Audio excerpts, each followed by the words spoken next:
Nothing sticks on Hillary, and it shouldn't stick on you. I just emailed my boss and told him off. Aren't you worried you'll be fired? Nope. I mean, you're gonna be fired. I got Hillary mail. Mike emailed awfully late. I stand with you if you stand with me, regardless of what you stand for.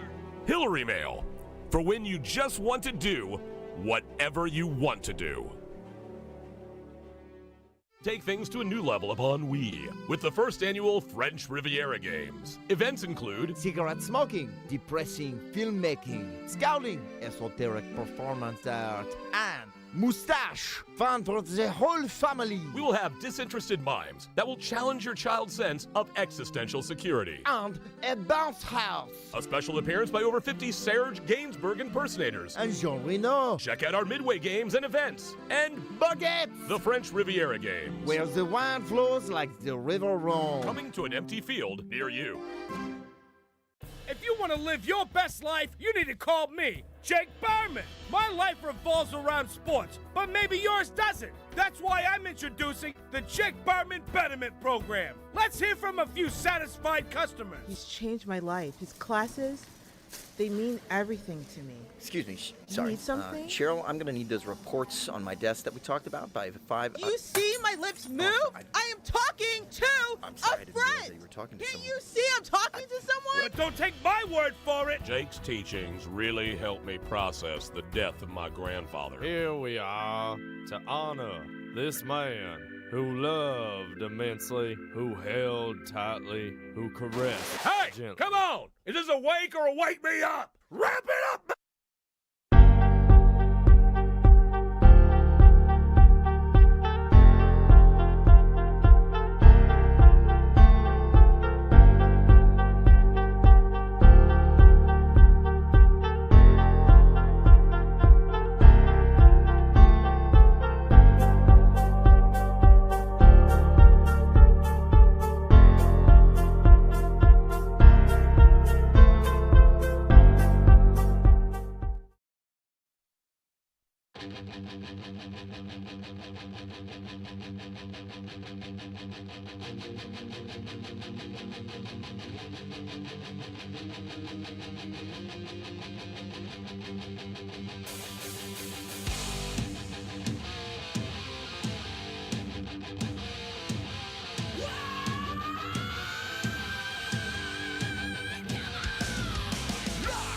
Rock on, everybody.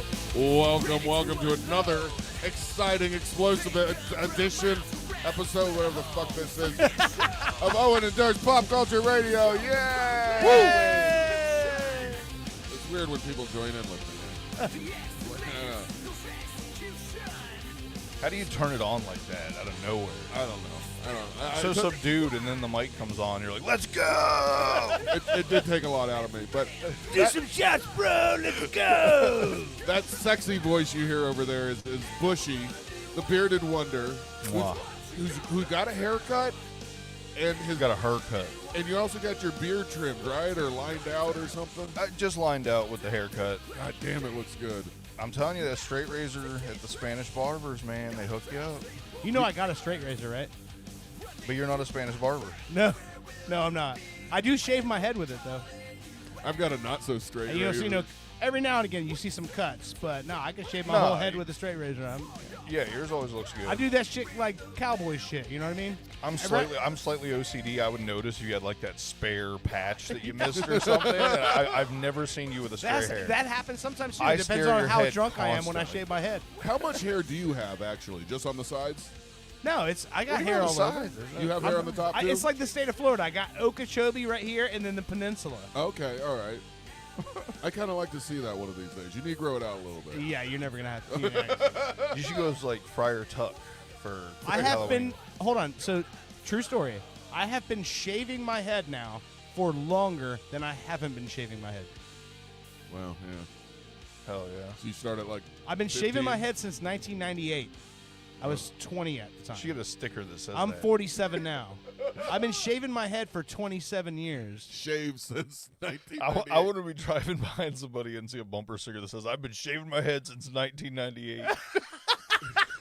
That'd be the weirdest flex I in the know, right? world. And you're like, what? Why? Like, why would you Tell everybody. flaunt that?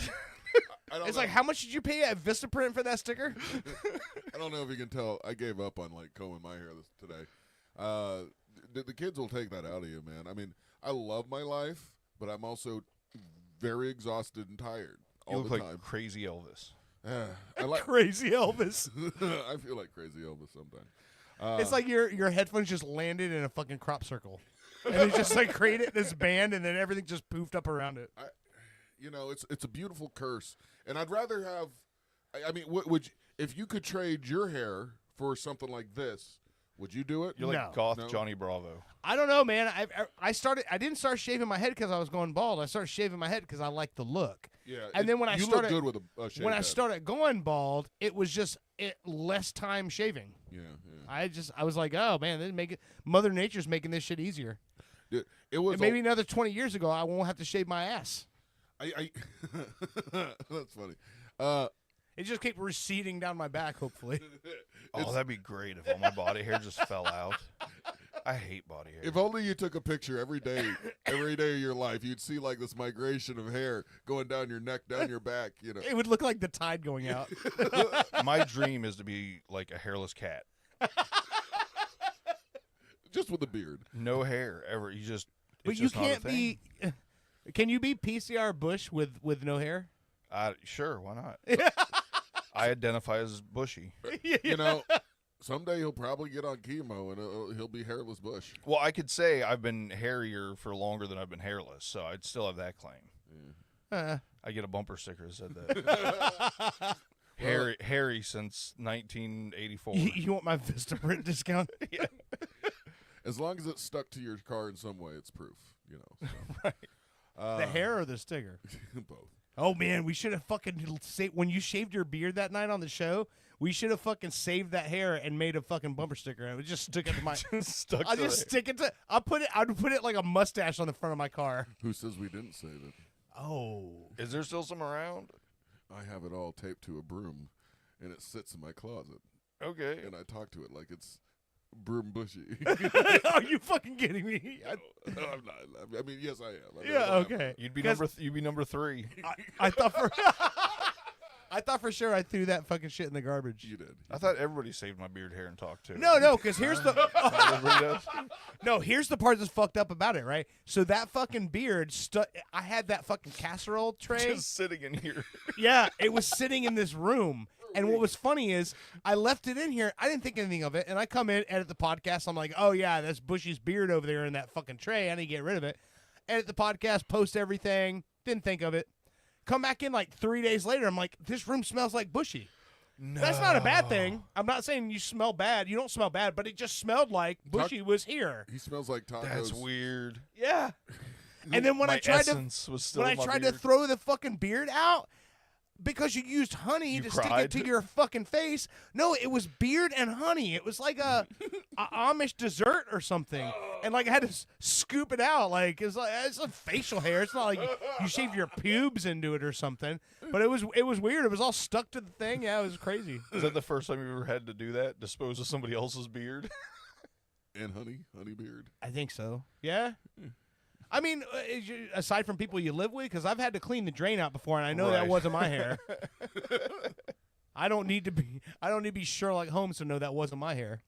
Does your girl, like, when she showers, does she like put her long hair and put it on the shower wall? What? No. Okay. Never mind. I've heard of No, that no. I before. need to know the I've story. heard Wait, of wait. that Do what before. now? Yeah, so they say they're washing their hair. Yeah. And they get, they go to rinse the soap off their hands, and they see there's like, long 3 or strands, 4 hair, yeah. strands of hair. Around their fingers and Instead of stuff. rinsing it off and letting it go down the drain, they like stick it to the wall. I don't know about that. I mean, it's gross, and I'd never do it, but I've heard about it. You know how you stop that? Start doing it with your pubes. Yeah, but they're not long enough to really bother the drain. Doesn't matter if they're long or enough. maybe they are. If she starts getting in the shower and seeing your pubes stuck to the wall, But I shave mine down. I mean, I don't have enough pubes to do that shit with. It doesn't really bother weird me. I love flex, it. but okay. I love it.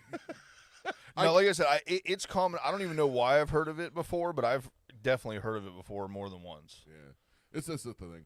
But You know how last week I was telling y'all how my New Year's night and morning went, you know. With the Pornhub? Finding no porn available, but, you know, I found ways You around finally discovered Xvids. well, there's That was a yes. That There's a second pathetic part of my night. Oh no. And I wanted to share it with you guys. Did you jerk off to that lady tell you there's no porn? Well, I didn't complete, but yeah. Well, remember, he thought something was coming from it. You know what I mean? I kept That it wasn't. waiting. It was going somewhere. Any minute, a guy's gonna walk in and put his dick in her mouth and say, "Shut up, here's the porn." Say that. But nope, that didn't happen. No, there's a commercial that plays all the time, especially like, you know, late at night. We watch, or I say we, but she puts it on. She loves sleeping to headline news, and at night they play Forensic Files. Okay. And they loop it. So, like, from the moment we lay in the bed and go to sleep to the moment we wake up. Murder, rape, you know, horrible stuff. And luckily, they wouldn't be on there unless they caught the person. So that's the same thing that's on all Bushy's music videos he watches. No, it's just murder. But there's a commercial always on there. It's called Friday's Plans, and I guess it's about boner pills or something. And Okay. It's generic boner pills, and they're always like, "Hey, you can buy them for $100 at the drugstore, or come to our website and buy them for 40 cents a piece." And you know, I've been burned so And many. you've been getting cases. Well, did you buy them? He's like, they're so cheap. Well, I'm horny all the time. So hold on, I got the commercial. I on unlock here. my truck door with my dick now. Have you? Well, I want to play this commercial for you, and then the questions All right. I got two questions. One, have you guys ever used boner pills before? No. Well, I mean, Okay, I'll let you go. there was one quick no and one quiet no, so we'll talk to Bushy here in a minute. And two, would you ever try buying them from like a discount, I guess, pharmacy I'll or buy them from a guy in a hoodie. I don't give a fuck. All right, hold on. Let's listen to this real quick. You got boner pills? Do not buy generic Viagra until you check out this program giving away 100 milligram generic Viagra. Terrible for audio. just I don't trust him. 87 cents. Well, this is the commercial. CVS It's and horrible. Walgreens don't want you to know Yeah, it about sounds this like he's because talking they into a say- camcorder. I say like dirt though. If you don't have the money to put into production, you're probably not selling. That sounds like an ISIS hostage video. I'm pretty sure somebody just recorded their TV playing it and then put it on. Oh, Right, yeah, that's what it okay, sounds all right. like. I don't know why. But all right. So every night, basically, this guy comes on. It's either this guy or the exact same verbiage in the Morgan Freeman AI voice. You know that one? Yeah, that guy sounds like he's about to be beheaded by Hamas. Well, he kind of looks this. That's funny that you say that. You want to see the here? That's him. Oh, man. But anyway, Yeah, he definitely looks like a helicopter mechanic. basically, the whole thing is you go to this website, you fill out some things, and apparently you get sent these pills. Okay. It sounds too good to be true, right? I mean, we're talking about dick pills. We're not talking about, like, a golden ticket. Like, Well, it could be. listen, man, anything can be dick pills if you're serious enough. So, when I went through my first divorce, I was 28 years old, and I'm like, man, I'm going to fucking turn it up. So I went to a doctor. You're gonna turn it up. I don't know. Look, Turn what up? I don't know. If I could go explain that to myself back then, I would love to hear. Did you really say you were gonna turn it up before you went to the doctor? No, what I meant, I got a divorce. I gotta crank this dick up, ladies. Exactly. I was. My plan was to Get ready for turned up Owen. Crip walking into the dick pill store. I know. I went. Crip walking into the dick pill store. I went- Okay, keep an eye on. Remember that. That's a song. Okay. What'd you say? Crip walking into the dick pill store. Third segment. Everybody, hang in there. Walking into Dick Pill Store. All right. Oh man. We are gonna have an AI album, aren't we? All right. So. I never told you guys my dick pill story. I No. thought I told it on here before. No. You What's definitely have not. So Yeah, please tell. So this was probably about 2-3 years ago. Someone I hadn't seen in 20 years hits me up. Long story short, she comes by, and it doesn't want to work. And it's the first time I'd ever experienced that. I was like, oh shit, this is terrible. And I apologized. She was fine with it. It eventually came around, but it took like way too long. Well, the next time she came around, I was like mortified that this had happened. So I went to the gas station and bought like every fucking boner pill there, Magnum and honeys and in a squeeze pack. And have you guys heard of the Dick Honey? No, what's apparently that? It's like better than the pills. You eat it, you could even put it on. Apparently, people are using it nefariously, even because it's just like honey. So you just put it, but apparently it gets you really horny and all that. So I had bought like 7 different things, right? I was like, because I am not having this happen again. Next time, no problem. Never even got to use any of it. Really? Yeah, I spent like $60 at the fucking gas station. So what did you go feed all that shit to the pigeons? No, I don't know where it is. Snorted it. Probably get lost in a random move like all my other valuables. Valuables. Valuables. $60 worth of gas station dick medication. Hey, they're valuable if it's not working. Tell me I'm wrong. Well, you're not wrong. So, if you can't get a boner, it's the most valuable thing you own. That's true. Right? Yeah, okay. So, I can hear that. Thank you. Act like I'm crazy. So that'll be the worst possible thing, right? So Bushy finally has a hit that goes viral, and there's some chick out there going, "Oh, that's the dude who couldn't get his dick hard when I was with him." I mean, but one over my entire life, that's not a bad record. I can live with that. You have to call up like 10 other girls and be like, "Hey, get online and fucking and comment on this bitch's shit." They probably just would. I have this weird thing where every 20 years, someone that I dated 20 years ago just shows up and wants to renew the Bushy pass.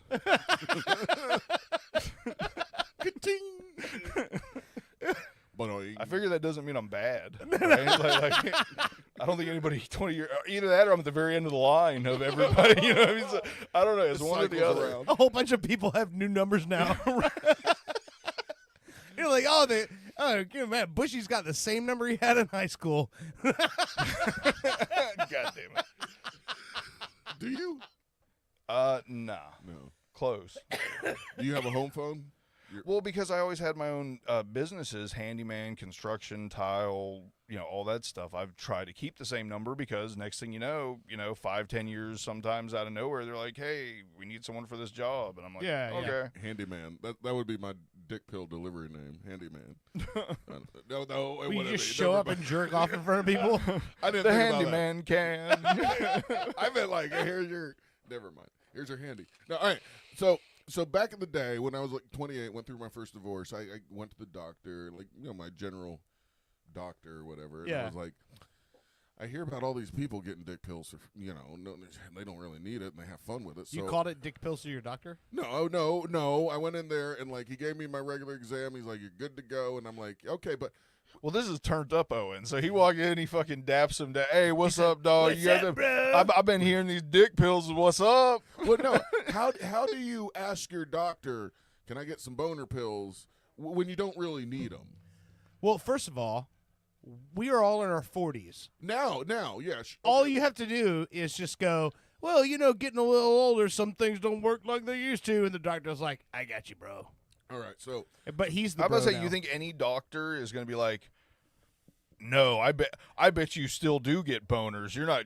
There's no That's way what I'm this giving you these doctor pills." did. He's Are like, you "What are you serious? gonna do with these pills? Yeah. You're gonna sell them to the kids?" Well, I take it. Wait. But you did I say was you were, 28. that you were fine and you were looking to enhance your. No. You didn't really need them. No, so It wasn't medicinal. You were looking for fun. well, I didn't tell the doctor that, of course. Well, that's what you said. So with the doctor, I was just wondering how you would bring this up with the doctor, but Well, how did Turnstone bring it up? I was like, "Hey, before you leave there, doc, I was just wondering, is there any way I could get some like Viagra or something like that?" And he No, you were soliciting. and he goes, "Why? Is there a problem?" I wish I could like last longer. It's like kind of quicker sometimes. But you said you were 28. How old's the doctor? Oh, he was an older man. Oh, he's like, "Fuck this guy. This 28-year-old. I know. Doesn't need no." But dick basically, pill." he put his hand on my shoulder and he looked at me and he goes, "Son, think about baseball." And then he left the fucking room. So I didn't get my goddamn dick pills. So he thought you were just premature. He's like, He's 28, so he's still getting a boner, no problem. Yeah. So anyway, He's like, Sylvia, we got a 3-pump chump in the room over here. Yeah. so You should have never said he told you to think about baseball. it was a funny story. Speaking of thinking about baseball, Bob Uecker died this week. And what if you really like baseball? It doesn't work, right? It's like, home run! What if guys in baseball pants are your thing? Yeah, I think about baseball, and it's like I'm bukkake in the whole room. Same. Well, all right. So, real quick before we move on, let me get back to that very awesome night I had at the New Year's. Boom. Okay. In the bathroom, looking for porn, can't find it, but goddamn, there's the Friday night plans, Friday plans. Friday plans. And pills, I go, right? fuck it, I'm gonna try this motherfucker. So I I'm on the toilet. Please click, tell click, me you brought them with you. Click, click, click, click, and I don't realize, but like 3 days ago, a package shows up, and this is what's in the package. Oh, it's got a fucking rooster on the package? Yeah, and look at the rooster's chin. It looks like a ball. Oh, yeah. So that is pretty funny. They've just got a giant cock on there. Yeah, so apparently it is 100% real. That's definitely not creepy as hell. I know. Okay, hold on. Is this what we're doing now? Are we all going to take dick pills? I don't know if that's what y'all are doing tonight. I ain't fucking doing that. Y'all both have somebody to take care I'm of you just later. saying it wouldn't take a whole lot of convincing for me I'm to not just... taking a dick pill, so I go home and have a boner while I'm playing Marvel Strike Force. I'll do this whole show with a boner. I'll do the show with a boner, but like I said, it's the aftermath. I don't want to go home and have just a boner sitting there by myself. Well, that's fine. I wasn't going to give you, I guess it's a real prescription. I had it. Sure it is. Type out, information, but I don't think I ever And had to. everybody that has prescribed weed is some kind of horrible disease they need it for. Well, yeah, it's called life. How many pills do they give you? By the size of that envelope, 1 million. I haven't opened it up yet, but it's the size of divorce papers. No, they're thicker. Trust me. This says manufacturer Nivagen Pharmaceuticals, so that sounds legit. It says 1 tablet approximately 1 hour before sexual activity, up to 1 time a day. That seems kind of lame. I think it's a 12, maybe. I don't know. So I haven't opened it. But one other thing, which was kind of funny. I'm just going to throw this out there right now. It is 8:41. I will take one of those pills right now, and I will tell you at 9:41 if I have a raging boner. How about that? Okay, I mean, I don't. I guess. And I'm mixing it with whiskey right now, so this could be really fucking crazy. I'm going to need scissors to open this. So I wanted to save it to open it up on the air, but one thing I wanted to tell you. Does it feel like there's any in there? Because it looks like there's nothing in there. It's just... Here. There's something in there. Oh, God. Oh, what was it? So the funny thing is, and I know we got to get the break real quick. Oh, it's way thicker than it looks. That's the whole point. Wonka, never mind. Here's the razor. Wait, there's 1, 2. I forget what it feels like they're individually packaged. 3, so 4. Here's the hold thing. up. 5, 6. There's 6 in here. That would last me almost a week. Here. So the kind of funny thing is, I forgot kind of that I did that. And, Okay. And I guess I put it on my work card. Oh, shit. My work card is what Brittany can see. Oh. So she sees Friday plans on my work card. I haven't said anything about her. She sees the same fucking commercials late at night as I do. She doesn't say anything to me about it. She's harboring this, oh my God, he's getting dick pills and he didn't tell me about it. Who the fuck is he going to get these for? She starts getting mad. And then finally, I kind of nonchalantly one day, the other day when I was talking about coming to do the show. Derek King just commented, he said, I'd be playing the final countdown for the entire hour. And just that part. Here, it's open. It's open. I didn't look in it. It felt like 6 pills. That's my guess. But I had to tell her. That it was a bit for the show, and I didn't tell her initially because I didn't want her to. Tell her to watch the live stream and let's see if I get a boner. I didn't want her to get upset to think I was pressuring her to bang me so soon after having the baby. But no, is that 12? Oh my God, there's like condoms. Oh, dude, they're I thought it was like bubble wrap. Come on, break one of those. There's off like for a me. million. Are there, dude? Pop Wait. one off for me. I'm 5, taking 6, that motherfucker 7, right now. 8, 9, 10, 11, 12. No, There's hold 12 up. Turn it Okay. over there. Look at the backs, dude. They're massive. These Yeah. are big pills. That's a suppository. No, it's not. Yeah, That's no. the size of a fucking naproxen. It says 10 milligrams. Oh wait, no, I don't have my glasses on. I thought the big white line was the pill. No. You see what I'm saying though? I thought the whole fucking like inch and a half long was the pill. That would be the joke. Hey, suck this horse cock if you want to get a boner. I mean, everything loser. looks legit, right? Yeah. I bet you a boner pill suppository would work way faster. Are they, yeah. Here, snap one off there. I'm Well, gonna swallow this motherfucker right now in the air. I don't know if that's legal. You put up your ass, it'll work quicker. I don't know if that's legal. You know what? Let's take a break. Okay. And I will not give you my prescription because that is illegal for you to take other person's prescription. Yeah, that'd be horrible. I mean, you could go online and not verify who you are. And they can deliver it here in like 20 minutes. It's Amazon. So Dirt, you will get your own Friday plans delivered in the next 10 minutes, right? And take that on the back porch. Okay. Anyway, this is my thought. I was if Britt feels up to it, or hell, if Right Hand feels up to it, I might take one of these over next week, and then we'll have a review next show about how it was. Okay, and then maybe that's a machine gun belt worth of boners. That's the fucking M249. Just so you know, I'm giving a review tonight. That's the M249 of getting hard. If I can bang it on this microphone and you can hear it, then I'd say you need to ring up this fucking company that sells the dick pills. How does Cialis work? Do you have to get sexually aroused first, or does it just happen? I don't know. I don't. Well, I mean, here's what I'm I saying. bought honey from a gas station. I have no remember idea. being fucking 15, and all it would take was for a fucking stiff breeze to come through, and I'm rock hard. So I would hope that one of these pills would be like, hey, you're 15 again, and I just get a boner because I'm bored. Because you can. All right, it looks like your prescription was fulfilled, and Amazon will be delivering it here in about 12 minutes. So Nice. we're covered. Wink, wink. No, don't say man. wink, wink. Wait, did you say wink, wink, or no? No, you don't say it. I just whispered it so that people would realize that we're above board. That's what wink, wink means, right? Wink, wink, wink. wink. Everything I just said was the truth. Oh. Okay.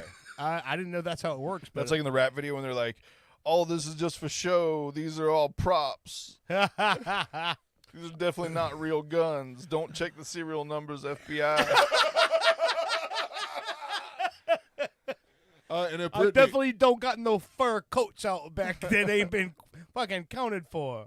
Brittany, if you're listening, give us a call later and tell me if you want me to try one of these. Me and Joey hit the Lufthansa heist out back, you know. That sounded like a Wisconsin robber. That wasn't New York at all. All right. What's it? Looking like I see a booby. It be the blurry Spice Channel for me. Okay, so Derek King is saying he likes to watch the blurry Spice Channel and thinks he sees a booby, but it might be a shoulder. You That's never know. old school. Yeah. That's old school. That's an OG That's movie. all you young whippersnappers don't know shit about that. Trying to look at fucking scrambled fucking porn channels. Yeah, if you can get off to a scrambled boob, you're an OG. Yeah, that was. Yeah. I think I can still do it. We'll find Maybe out. I'll take that pill. We'll find out. All right, let's. We're gonna break. This is a band that actually Bushy sent this to me too. I checked them out a bit this week. This is a band called Buried Alive, but it's spelled BERRIED, Buried Alive. And this is another one of those bands that has one of these like crazy ass fucking trap guitar players, much like Davin Glover that you sent to me. Remember that guy? Okay. You remember? I remember him, but I don't remember the Buried Alive. Okay. But I send a lot of things that I don't actually, go down a rabbit hole on. So check these guys out. This song has 2.6 million plays. Is this on the older Spotify. guy? Yeah. Oh, okay. Okay, so check this shit out.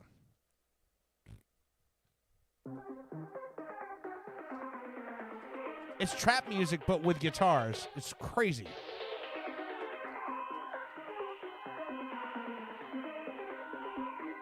Oh my god, what in the fuck is happening? Haters all claim my shit was sped up. They be blaming me like it's my fault they suck. But it's not. Haters just crying because I'm stacking them bucks. I showed all the zeros, my zeros they left in a hearse. So one of my heroes buried alive merch. Haters all claim my shit was sped up. They be blaming me like it's my fault. All that shit you're hearing is all guitar. Yeah, no, I remember the guy now. I didn't realize he was like a band with it. I just thought he was doing, you know.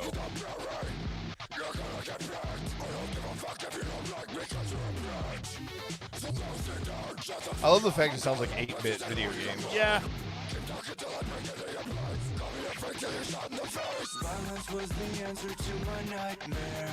Sounds like Corey Taylor a bit, right? Slipknot? It does slightly, yeah. Cross between him and the Hollywood Undead guy. Yeah. All right, let's take a break. You're listening to Pop Culture Radio.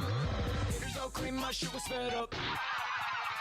be blaming me like it's my fault they suck, but it's not. Haters just crying because I'm stacking them bucks.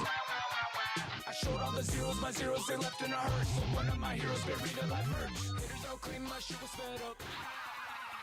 They be blaming me like it's my fault they suck, but it's not. Haters just crying because I'm stacking them bucks.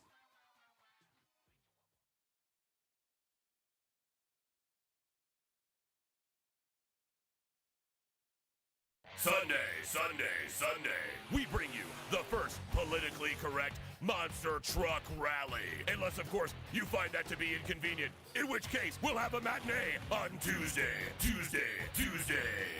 Featuring such non-offensive sports vehicles as appropriately sized foot, mild-mannered canine, funeral service worker, and son of funeral service worker, who, although slightly younger, still gets paid a living wage. And current DC Truck Rally champion, I'm okay with our country having a black president. Price admission includes the entire seat, but you'll only need the edge. Sunday. Try to respect the wishes of our neighbors and keep the noise down. Hurricane, but her won't on my watch. I'm pilot Anthony Migliardio, founder of the only socially funded company that destroys hurricanes. Each year, hurricanes obliterate lives, property, and taxpayers' money. But I can solve this problem. Her won't stops any hurricane in any error-prone computer projection by detonating one simple, safe-tested nuclear bomb in the very center of the eye of the storm. Sound risky? After serving despite a dishonorable discharge, I've managed to sneak out with this bad boy. That's the sound of a 40-year-old floppy disk loaded with top-secret codes. Stop listening to phony pseudoscientists of climate change, and let's take back our planet. Only with Hura won't. Mr. Migliardio will neither confirm nor deny the possession of top-secret nuclear codes. Hura won't. Patent pending, not endorsed by the Better Business Bureau. Mr. Migliardio pleads the fifth. You enjoying the game? It's a nice day. A little hot. God, Dad, shut up already. What are they saying? God, I can't make that out. I'm trying to... I mean, we should chant along, You're but... gonna embarrass me. I'm just trying to sing along. At a soccer match, but feeling a little left out. We've all been there before. If this is your first time watching soccer, we can help with the new app, Soccer Dad. With Soccer Dad, our patented algorithm will scan the crowd to pair it with your local team's custom songs. Turns into... Your sock has a hole. Wow, that sounds a lot less aggressive than them. Or what about this classic? Your neighbors drive a car. Hey, our neighbors do drive a car. You are so stupid, Dad. I hate you. I'm just trying to be your friend. Soccer Dad. We can't make your kids like you, but we'll try. From the makers of Sicker.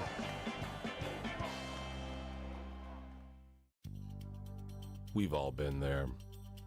You thought you had a great idea for a dispatch, but it just wasn't good. This is Cobra Kid. Just checking in. Sure, it's hard to be original. What up, C-Lane?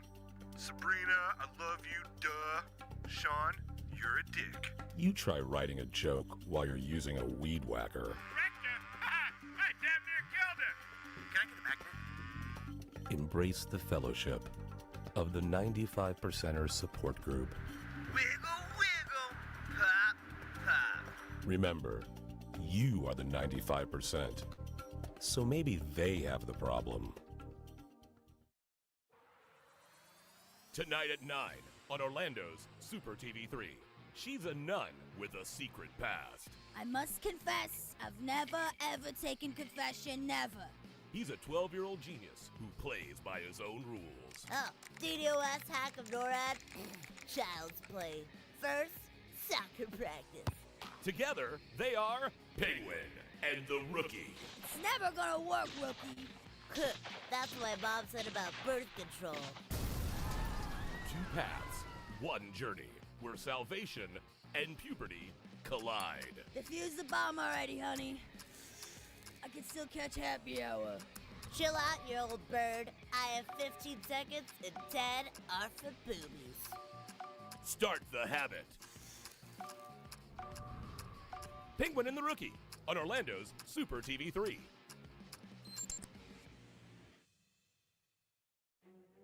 Do you handle sensitive information across your servers, but hate taking the responsibility of serious repercussions if they're mishandled? Introducing Hillary Mail. It's like Snapchat for national secrets. My ex must have accidentally sent me nudes. What? No way. Should I open it? Let me see. Yeah. No way, Jose. Or in Espanol, soy tu abuelita. Nothing sticks on Hillary, and it shouldn't stick on you. I just emailed my boss and told him off. Aren't you worried you'll be fired? Nope. I mean, you're gonna be fired. I got Hillary Mail. Mike emailed awfully late. I stand with you if you stand with me, regardless of what you stand for. Hillary Mail, for when you just want to do whatever you want to do. You've seen the phenomenon of making a murderer. Now it's time to go a bit deeper. Super TV 3 now brings you Making a Shoplifter, the documentary tale of a man accused of an unspeakable crime. Do you know why we brought you in? No. Oh, you know what you did? No. You stole something. I ain't stole nothing. What was it? I ain't stole nothing. Yes, you did. I bought this with 2 quarters. I had them the whole time. What did you steal? Nothing. The riveting drama. I don't know who planted them crumbs on me, but they don't want me out of this security booth. The shocking admission. Hey, hon. Yeah? What you doing? Nothing. What you doing? I don't know. Yeah? Well? I don't know. Yeah? You know. Well, what they got you there for? Yeah, I've been sitting here about around 18 minutes. Ma, I really have to pee. You at the mall? Drama unhinged. We have the evidence, the surveillance tape. Your Honor, he stole a bag of bugles. I hate bugles. Sir, you are currently wearing bugles on your fingers. Playing witch fingers don't make me guilty. I just like to have a good time. In a new 18-part series, Making a Shoplifter. Don't miss a single second. Only on Super TV 3. After being laid off, attorney Crab Newberg was able to recover $2.1 million from me. Thank you, Mr. Newberg. You're welcome, Joe. I was honored to recover $2.1 million for Joe after he was fired from his job, and I'd be willing to help you too. I've graduated from an accredited law school and passed an intensive examination in the state of Florida. No one has the right to treat you like dirt, but if they do, I will make them pay. Simply go to AskTheCrab.com and see what Crab Newberg can do for you.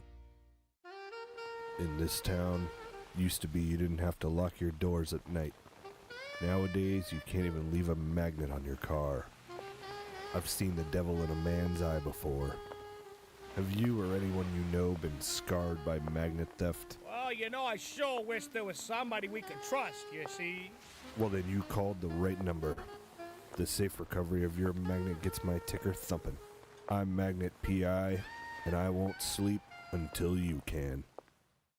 Orlando's Super TV 3 presents a real-world comedy filmed in front of a live studio audience. Locker Room Talk Live.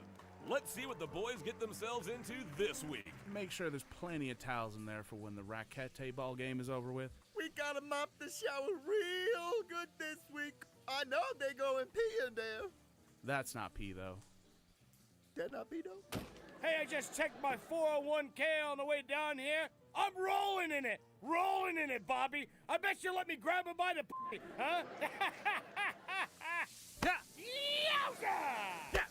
You should be so lucky I get my hands on your mother's you son of a bitch. Holy moly. You damn You have offended me, sir. Hey, I'll stuff you back in there like a goddamn bowling ball. Oh, yeah? Well, your mother has the size of her and if you don't like it, you can take it and shove it way up your... Stop touching him. I'm the stork. Your mother. I'm the stork. Oh, they're horsing around for real. Oh. Tune in at 8 to see what people are willing to accept this week. Locker Room Talk. Tonight at 8, only on Orlando's Super TV 3. From Fitcore, the latest development in sports rehydration technology. Boston Sports Chowder. You lead an active lifestyle, and you love a hearty chowder. Fitcore's patented ergonomically designed chowder flagon effectively replenishes vital body chowders lost during a hard workout. Creamy, powerful, piping hot. Boston Sports Chowder. Get you off of the bench and back in the game. This is not a political ad. If it were a political ad, you would know, because it would begin with dark and somber music as I talk about the person I don't want you to vote for, like this. Also, I would drop my voice a little to sound more ominous as I tell you things about the candidate that are designed to scare you about the future if they were elected. Facts are not important here because I'm just trying to manipulate your feelings. But I don't want to end there. Now I want to make you feel good. So we'll switch to more upbeat music here, as I now tell you the person for whom I want you to vote for. Again, facts are not important here. We will just say things like our candidate will provide better schools, and lower taxes, and puppies and kittens for all. Finally, if this were a political ad, you would hear a statement about who is paying for this, like a political action committee, which raises millions of dollars from the very wealthy with hopes of getting you to vote for the candidate that they think will benefit them the most. The Phillips File is responsible for the content of this ad about the making of a political ad.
In a world of journalistic excellence, Can I get your opinion? comes a man with no formal training.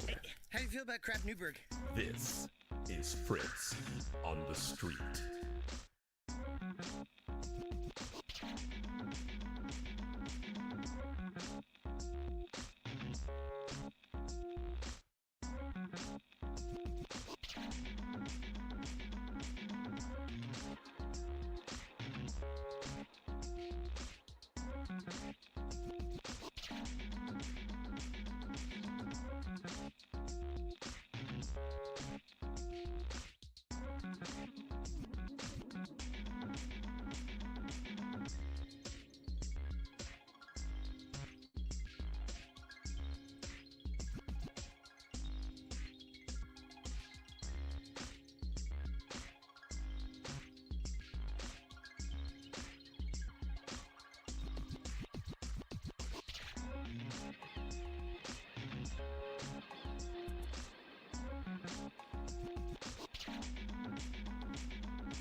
It's been called this year's sleeper hit.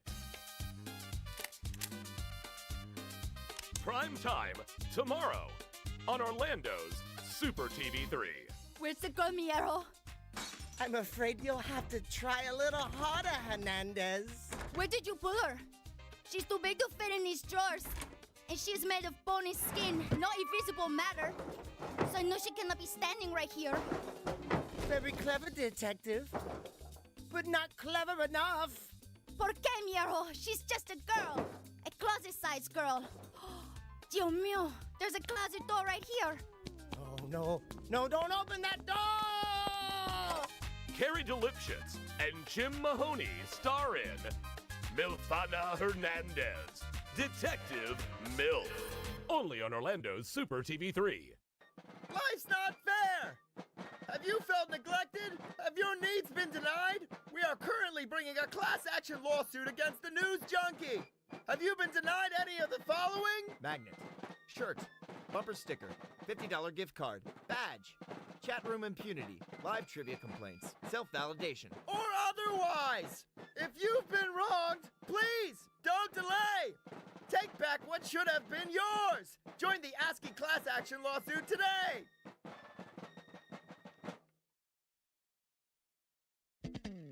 Education can be the most important decision of your life. So why not invest your life savings on one of the best? Altamont College. Welcome home. This above-average college will help you decide if college is your calling. Whether you're a doctor or physician, a teacher or librarian, a farmhand or otherwise, Altamont College, let us wow you with promises. The war on vending machines is hitting closer to home. It's hitting the workplace. Salutations! My name is Dr. Patience McCracknuts, PhD. Reap the benefits of healthy living with Dr. McCracknuts' line of tasty vending comestibles. And because Dr. McCracknuts knows a thing or two about those mid-afternoon doldrums and lethargy, we have started dispersing vitamin B12 syringes in all of our vending machines. Lift your spirits and carry on, ladies and gents. Your hunger just met its worst nightmare. Dr. McCracknuts. Coming to a vending machine near you. The Blackwell Building, Wednesday, 9:15 a.m. Why are you standing so close to the printer? The paper is so warm when it comes out. Oh, thank God. I thought I was the only one. Oh, this place is freezing all the time. I know, right? So I'm not the only one? Ladies, if you have time to be standing around, you certainly have time to be working. Don't you have anything you could be doing right now? Yeah, like maybe have a core temperature of more than 65 degrees. It's so cold. I can't type. I don't know. It seems fine to me. I just get back to work. That's all I want. I can't. Someone needs to take charge around here. Someone needs to light a fire in this bitch. Give me the papers, Alice. Wait, what? Men are always telling women what they can and can't do with their bodies. Now they have a stranglehold on the AC. Hold on. The thermostat is right over there. Literally, I can see it from here. It's 20 feet away. I have no control over that. Oh, right. It's always somebody else, never you, Harold. Smash the windows! You guys realize this is a felony, right? My nipples could cut diamonds, Harold. Diamonds. Like, you're going to jail, or at least there's a hefty fine. Cold as hell, and I'm not gonna take it anymore! Did you know male-controlled thermostats are the #1 leading cause of workplace violence? Don't be Harold. Always keep your thermostat set to 82 degrees. It's the only way to stay safe. Looking for professional installation for that fence? Don't want to do it yourself? Look no further than Fence Crafter, Central Florida's newest and coolest wall building company. If you're like me, you want a yard wall built exactly for your personality, and Fence Crafter will absolutely do it for the least amount of money. If it's important to you, we'll do it, guaranteed. Custom painting, 3D print renderings, and free shipping is the Fence Crafter way of business. Call or find us on social media for your free estimate. Fence Crafter. Imagine the opulence of Broadway captured via video. Behold, the future of Broadway is no longer confined to Manhattan. Introducing Super TV3's latest production, Hamilton the Musical. Yes, Hamilton the Musical will take you on a tanned journey through the eyes of arguably this generation's greatest actor, George Hamilton. Written in a sing-song fashion, George Hamilton speaks about his upbringing. Born in Memphis, Tennessee, in 1939. A terribly handsome baby. Thank you. George Hamilton offers us his greatest asset in his singing voice, like this song called It's Like Love at First Bite. And gives crippling insight into the dark side of Hollywood. Susan St. James has halitosis. Take that one to the bank. Thank you.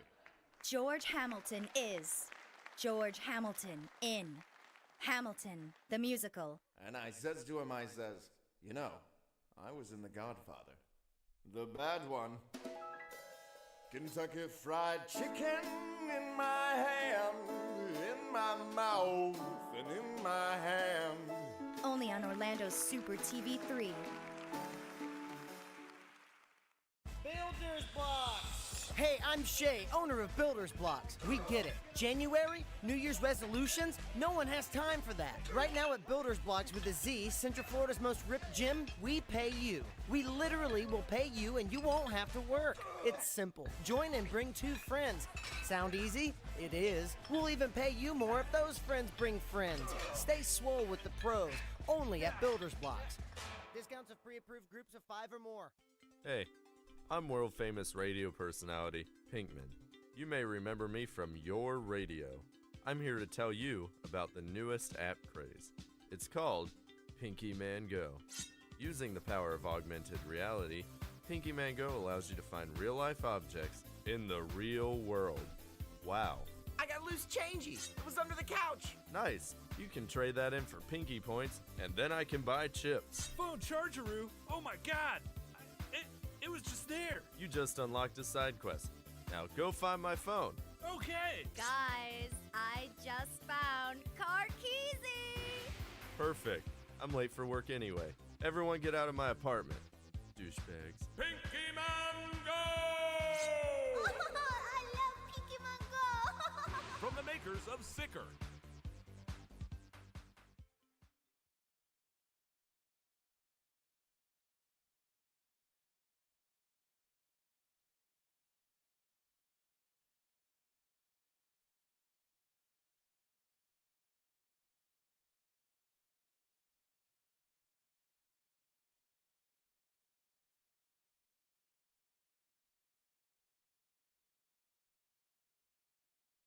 Hi. Tonight on Orlando's Super TV3, from the producers of Naked and Enlightened, we bring you the social experiment of the century, Pop Swap. Who's got the TV? Who's got the batteries for the remote? That is the remote for the Himalayan salt rock lamp. Salt rock? What the hell is that? We don't have a TV in no here. TV. Yes, we have a TV. I worked 30 years for. We have a TV. Get in tune with the root chakra. I've got my chakras. My doctor prescribes them. Rhonda, you're talking nonsense. Actually, I have an Earth name, and Your that what is name? Rabbit Fox. The what? Watch what happens when millennials meet their new grandpas. I'm so hungry. This sandwich bread tastes like plywood. Grandpa, what are you doing? Put it down. That's not your food. That's my food. It's gluten-free. Yeah? Do you know what a gluten is? Yeah, I know.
welcome out of Pop Culture Radio. Dude, that dude's fucking shredding his nuts off. I was going to say, I'd love to hear what like a dime bag would have to say about somebody like this. You know what I mean? Oh, yeah. Yeah.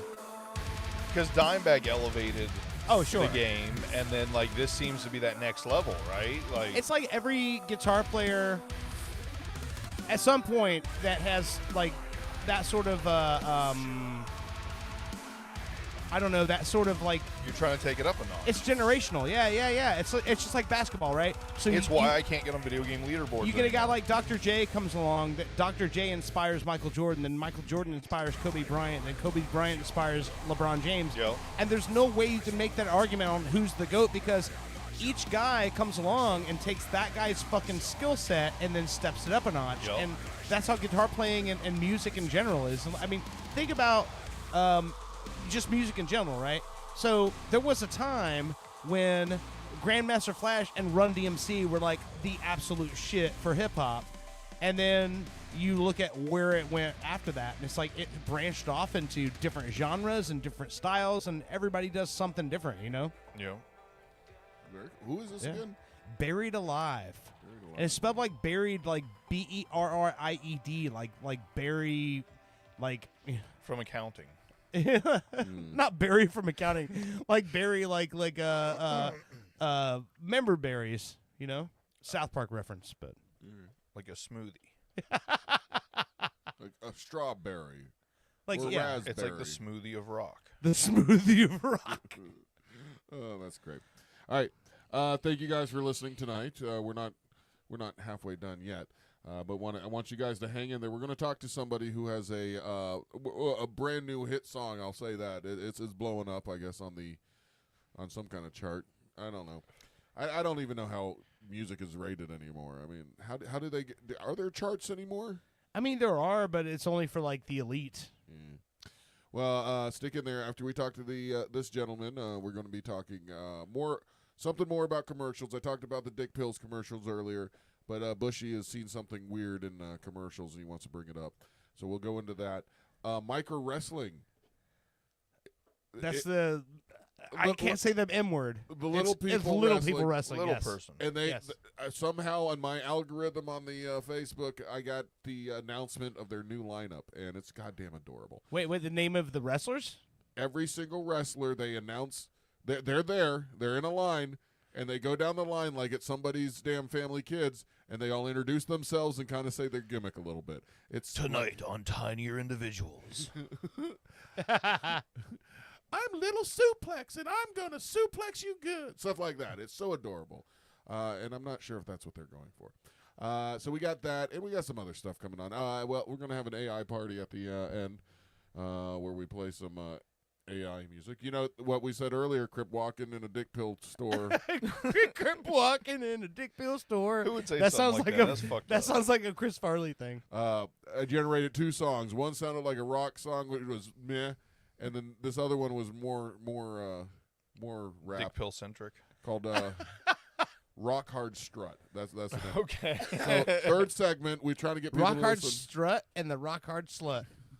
Oh, Rock Hard Strut and the Rock Hard Sluts would be a great rockabilly band. And that's funny. In the last segment too, I do have an AI song I wrote during the week, or I just got the best band name. What? Dick Pill and the Restraining Orders. Oh my god. So is the pill working? That's the question.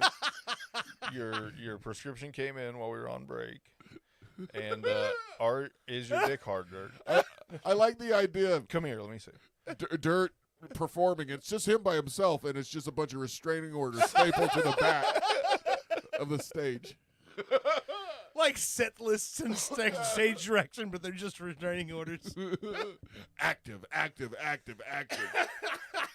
Oh man! He has all the different instruments, and it's just taped to the front. He just runs in between each instrument, playing them individually, and then he records it and loops it, this fucking audio trademark because I just said that. Yes. It's fucking tagged. We're live. Nobody can fucking stake that shit from me now. I don't think anybody's gonna be fighting you for that one. I'm gonna fucking make a band. I'm gonna, dude. I'm just gonna demo some shit, put it out. Wait, is this the band you were talking about putting together earlier? No, no. Different thing. We'll talk about that off air. Also, if we have time after the phone call, yeah, a new show on Learning Channel, I think it is, or I watched it on HBO Max. It's called Bailin' Out Loud. Yes, and it's about a girl with Tourette syndrome, like extreme Tourette's. Yes, not just like the every once in a while Twitch Tourette. Oh, it's hot. It is, Bushy. I'm telling you, you're gonna fucking lose it. Hey, you know what? Speaking of which, I took that dick pill. We'll watch the trailer. Totally unrelated. Oh, by the way, surprise, surprise! I took that dick pill in the break. Like you didn't think I was gonna do it, but his like, own. Like you thought it wasn't gonna happen, but and I'm sure his heart is fine. Everybody, so. My heart is. I spoke to my doctor and to make sure I'm in peak physical condition. So did I. No, they always say to get the pills. Speak to your doctor. Make sure that your heart's in good shape for physical for sexual activity. Oh, what if all your hair falls out? You know what I had to do? There was a square that said, "Is your heart good? Can you take these?" And I clicked yes. That's all I had to do. No guy will ever click no. Was there a "I'm dead inside" box? Yeah, actually there was. If you ever go, hey, my heart just can't take sexual activity anymore, that's when you're done. You're like, hey, I just check out. Like, all right, guys, I'll talk to you later. I'm out. All right, can I introduce our guest? Yes. Okay. Does he still want to be introduced? I think so. I hope so. Maybe he takes dick Okay, pills. so here's the story. So I this doubt guy is a guy I work with, right?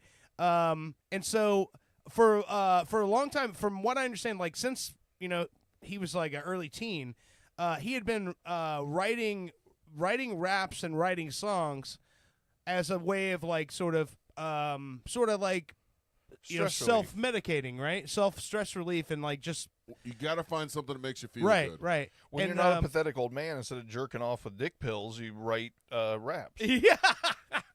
So right around Christmas, I guess a bunch of friends just decided to like just push him in to go, hey, just post one online.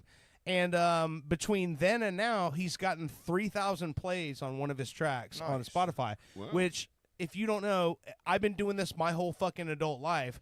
3,000 plays on Spotify is really hard to come by because it's a sea of music of endless shit, right? So to have something that people gravitate towards is kind of a big deal. And you said that's in like a month or two, right? Yeah, that's less than a month. Since Christmas. Yeah, no, I've told you guys before on the back porch, I don't know if I ever said it on the show, but it seems like if you're watching like algorithms and stuff and how it goes, if you get like 3,000 to 5,000, more on the 5,000 side, but you start getting 3,000 to 5,000, that will within another month or two get you 10,000, and that 10,000 will blow up to like 150,000 pretty quick. So hopefully this guy's on his way up. So this is the artist known as Young Jeez. Jeez, can you hear us? Yo. What's up, dude? Can you hear us? Yes, sir. Yes, sir. Yeah, man. You can hear me? Yeah. So All right. could you tell us a little bit about like how all this happened? Like how old were you when you started writing like this? Oh, I mean, when I first started writing music, I was probably like around like 13, 14, somewhere around there. How old are you now, Young Jeez? I'm 24 now. 24. All right, so you can use that name for 6 more years. Yeah, exactly. I was like, are you going to change it? I mean, probably. Yeah, I probably will have to. No, I'm just kidding. You can use it if you started with it below the 30-year mark. Then you can use it as long as you want. You're good. You can be 60-year-old Young G's. Middle-aged G's? Middle-aged G's don't hit the same. More like middle-aged G's. Everything hurts. It's Jeezy though, Young Jeezy. Yeah. Hey, all I gotta say is enjoy your youth. When you get to like 36 or something, 10 more years for you, it'll fall apart. So enjoy it while you have it. Yes, sir. Yes, By the sir, way, I you will. rap. So I played some stuff for Bushy like before the show, and I was telling him the whole story and everything. Is Bushy is he's the hip hop head on the show, and like I said, we talk with Matt Ills a lot, and so we there's a lot of hip hop talk we talk about on the show, and so when you started posting this stuff, did you did you know that there was going to be an attraction to it? Because from what Bush you saw me, you were saying like a lot of the stuff he's talking about is the stuff that like that's what's hot, like that's what people are gravitating towards, right? Yeah, I mean, when you played the stuff for me, I was immediately like, I see so much stuff. I try to stay up on everything, so I see like 10 new people a day and all, and like this dude's definitely in like better than 70% of what I see. And he's kind of taking the boxes for kind of like a slightly drill content, but a little softer. Definitely got a decent flow. Knows how to put an actual, full verse together. It's not just short little snippets. I was curious, who did you listen to? Who were you listening to when you were like, who were you listening to when you started, freestyling or started writing something? You're like, I like this. I think I could do this. I mean, to be honest with you, it wasn't really nothing like that. Like, I never really had a favorite artist or nothing like that. It's just whatever. I would have like my playlist on shuffle, whatever I would like or whatever. I would just add to my playlist. I was never one of them people that like, oh, I'm a big fan of this dude or whatever. And also, I mean, because of that, I never really followed anybody's style or anything. It was just kind of like, because I mean, I grew up really poor and everything, I mean, I had a pretty rough life growing up and everything, so I kind of like, I guess that's like just stories for me to tell. And is that what you rap about mainly, like your life and what you? Yeah. So I would just like I'd be telling people, I would just like choose random beats on YouTube, and like I like to tell people like whatever beat like kind of like speaks to me or whatever. I'll just hop on that beat, and then I'll like flow in whatever way I can, whatever flow or whatever way that I feel like matches the beat the best way in my mind. So and that's just how I do it. So it's funny because I rap a little bit, and I actually have told Dirt something pretty similar. Like we did one song, it's kind of a joke song, and now we're working on something that's a little more serious.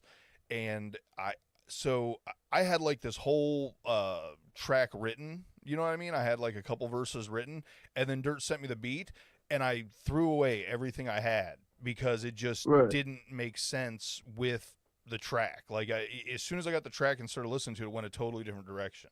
So I definitely see what you're saying that way. Like it's what track speaks to you that makes you want to say a certain, a certain thing. Well, yeah, exactly. Yeah. Little G's. Young G's. Young G's. I'm sorry. That was 50-50. It's either young or little. Well, I'm thinking about when you were littler. You mentioned, you had a rough growing up. Did you grow up in the Orlando area, or did you move here? So when I mean, as a little kid, I grew up in Chicago, and then I moved down here around when I was like 13, or like 12. When I was around 12, that's when I moved down here. So what kind of stuff did you go through? I mean, we all have like kind of rough going up. No. I mean, he said he grew up in Chicago. I know. That's what I'm saying. That's what I'm saying. So Chicago. I was going to say I grew up in Apopka, and that's rough, but he said Chicago, so I'm just going to keep my fucking mouth shut. So what kind of shit did you go through up there, man? No, I mean, it is the basic things that you hear about growing up there. A lot of shootings and things like that. I mean, I'm not gonna say that I was running around. I mean, I was a little kid. I was out there, with my buddies and all that stuff. Riding through with the alleyways and stuff, and bikes and stuff. But I'm not gonna say that as a young kid or whatever. I was like, in a gang life or whatever. Yeah, there was gangs and stuff in my street. But me personally, I was just chilling. But I mean, obviously, yeah, you'd hear the gunshots and stuff, but mainly like most of my stories be mainly more about like just like on the poverty side of like, I was really poor, so we never had our own house, we was always living with other family members and stuff like that. I never had video games, no TV, no Wi-Fi, things like that.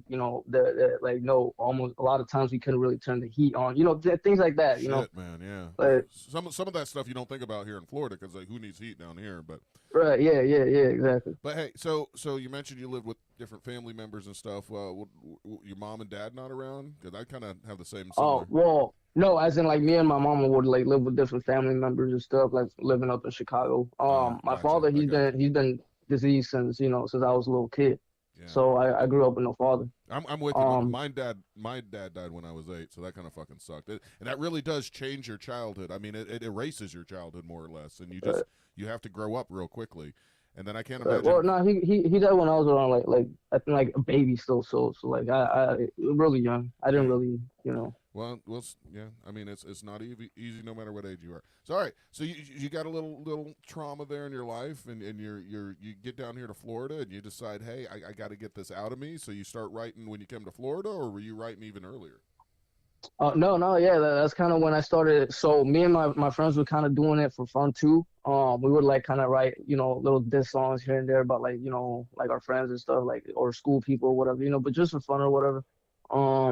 And then, but I kind of, actually kind of enjoyed doing it for fun too. So then it kind of just started. I would find like deeper beats that would kind of like actually speak to me, like how I was explaining earlier. Yeah. And then I don't know, like I said, I would just start spitting stuff on like a piece of paper or something, I want to say I hope you didn't take me saying like drill but softer as an insult.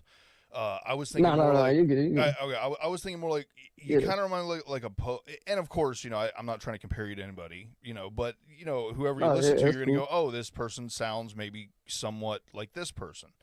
Right, yeah. So your music kind of reminded me of like a Polo G. You know what I mean? Like Oh, hard, okay. but kind of almost could go more on the melodic side a little bit, which generally has more success. You know what I mean? You get that track that's hard, but you can play it in the club, and that, now you're starting to elevate, to more like a Drake or something. You want that club hit to Right, really yeah, blow yeah, up. So I think you could go that way. I feel like your music has that flavor to it. Yeah, I hope so, man. I hope so. Well, hey, do you have the song queued up? Yeah. You mind if we play it a little So bit there, Young G's? I'm gonna play if it's all right with you. I'm gonna play Hood Made. Is that cool with you? Yeah, go ahead. Wait, hold on. What's the name of the song? It's called Hood Made. Like Hood Made. like a woman coming to the hood to clean up? No, motherfucker, like made, like made in the hood. You son of a bitch. He's never gonna call in again after that. What you just said. You just ruined it. I was trying to be professional. All right, so here's the Have show. you We're gonna play listened Hood to the Made. show? We're gonna play it. So we'll play the song, and then after when it finishes, we'll talk a little about it. Is that cool with you? All right, yeah, that's cool. All right, so yeah, this is the track that blew up on Spotify here.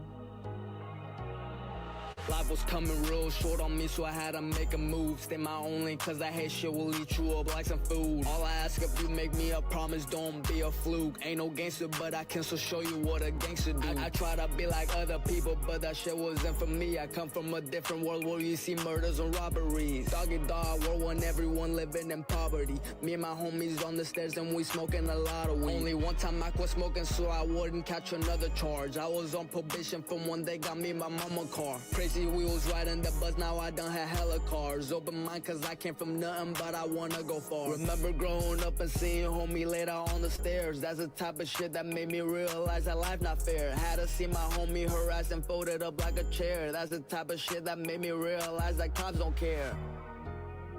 Hell yeah, that's fucking good. Yeah, it goes hard. It's good shit. I do have a little suggestion. All right, we'll get that. Catch a homicide. You play with me, must hate your life, you meet the other side. My brody died, I said something, I don't know how to cry. They said she love me and won't leave, all she do is lie. Get in my zone, off these banjos, bitch, I love the geek. My girl a freak, a perking dick, yeah, that's what she need. My dick won't crash out off the alcohol, yeah, he a fiend. What I've been through is so crazy, you will never think. Look to the sky, speak to my guys, I'ma see you soon. Was taught to get it, bitch, I never had a silver spoon. Wake up at sunrise and I'm shopping to the afternoon. What you need, bitch, I gotta take you to the moon. All this pain that I got, take drugs to use the fog. If you wanna escape, then come and tag along. I ain't perfect, girl, I know what I do is wrong. I know this life that I'm living, I won't last that long. Dude, I'm liking this on Spotify as soon as, we're in the break, dude. Yeah. I absolutely love, the lyrics, dude. I don't know how to cry. Holy shit. What do you mean you don't know how to cry? That's what he fucking said. That's his line, Oh. yeah. Well, yeah, I'm really stoned. I'm going to miss this. Oh, Jesus Christ, man. His name is actually Jesus. That's what I'm saying. When you're vibing really hard, sometimes you tune out to a lyric or two because I'm just going with it. So his so just Owen is a Juice World fan. Like that's his dude. Do you even know who that is? Yeah. Yeah, he's dead. Rest in peace. But him and I know this is a little bit softer rap, but the Black Bear guy, I like him a lot too. Have you heard of him? Black Bear? No. No. All right. Yeah, no, Black Bear's nice. Yeah, but you can search him up. But no, I Black, like Black you. Bear's kind of like Six Black but white. I am definitely I'm fuck it. I'm gonna. You guys talk to Young G's right now. I'm searching him. So real quick, I really dig that song. I just have one small suggestion, if I may. Yeah. Go ahead. So the like the melody, there you kind of got some like a woman kind of in the background, like I would bring that up. I would like I feel like that's kind of part of the vibe of that is the like and I it's like early in the song and it's kind of in the background, but I would kind of bring it up and put it in any of the crescendo points of the song that yeah, it presents a mood. Who is that girl in the background? Okay. Is that part of the track or? Yeah, that's just the beat.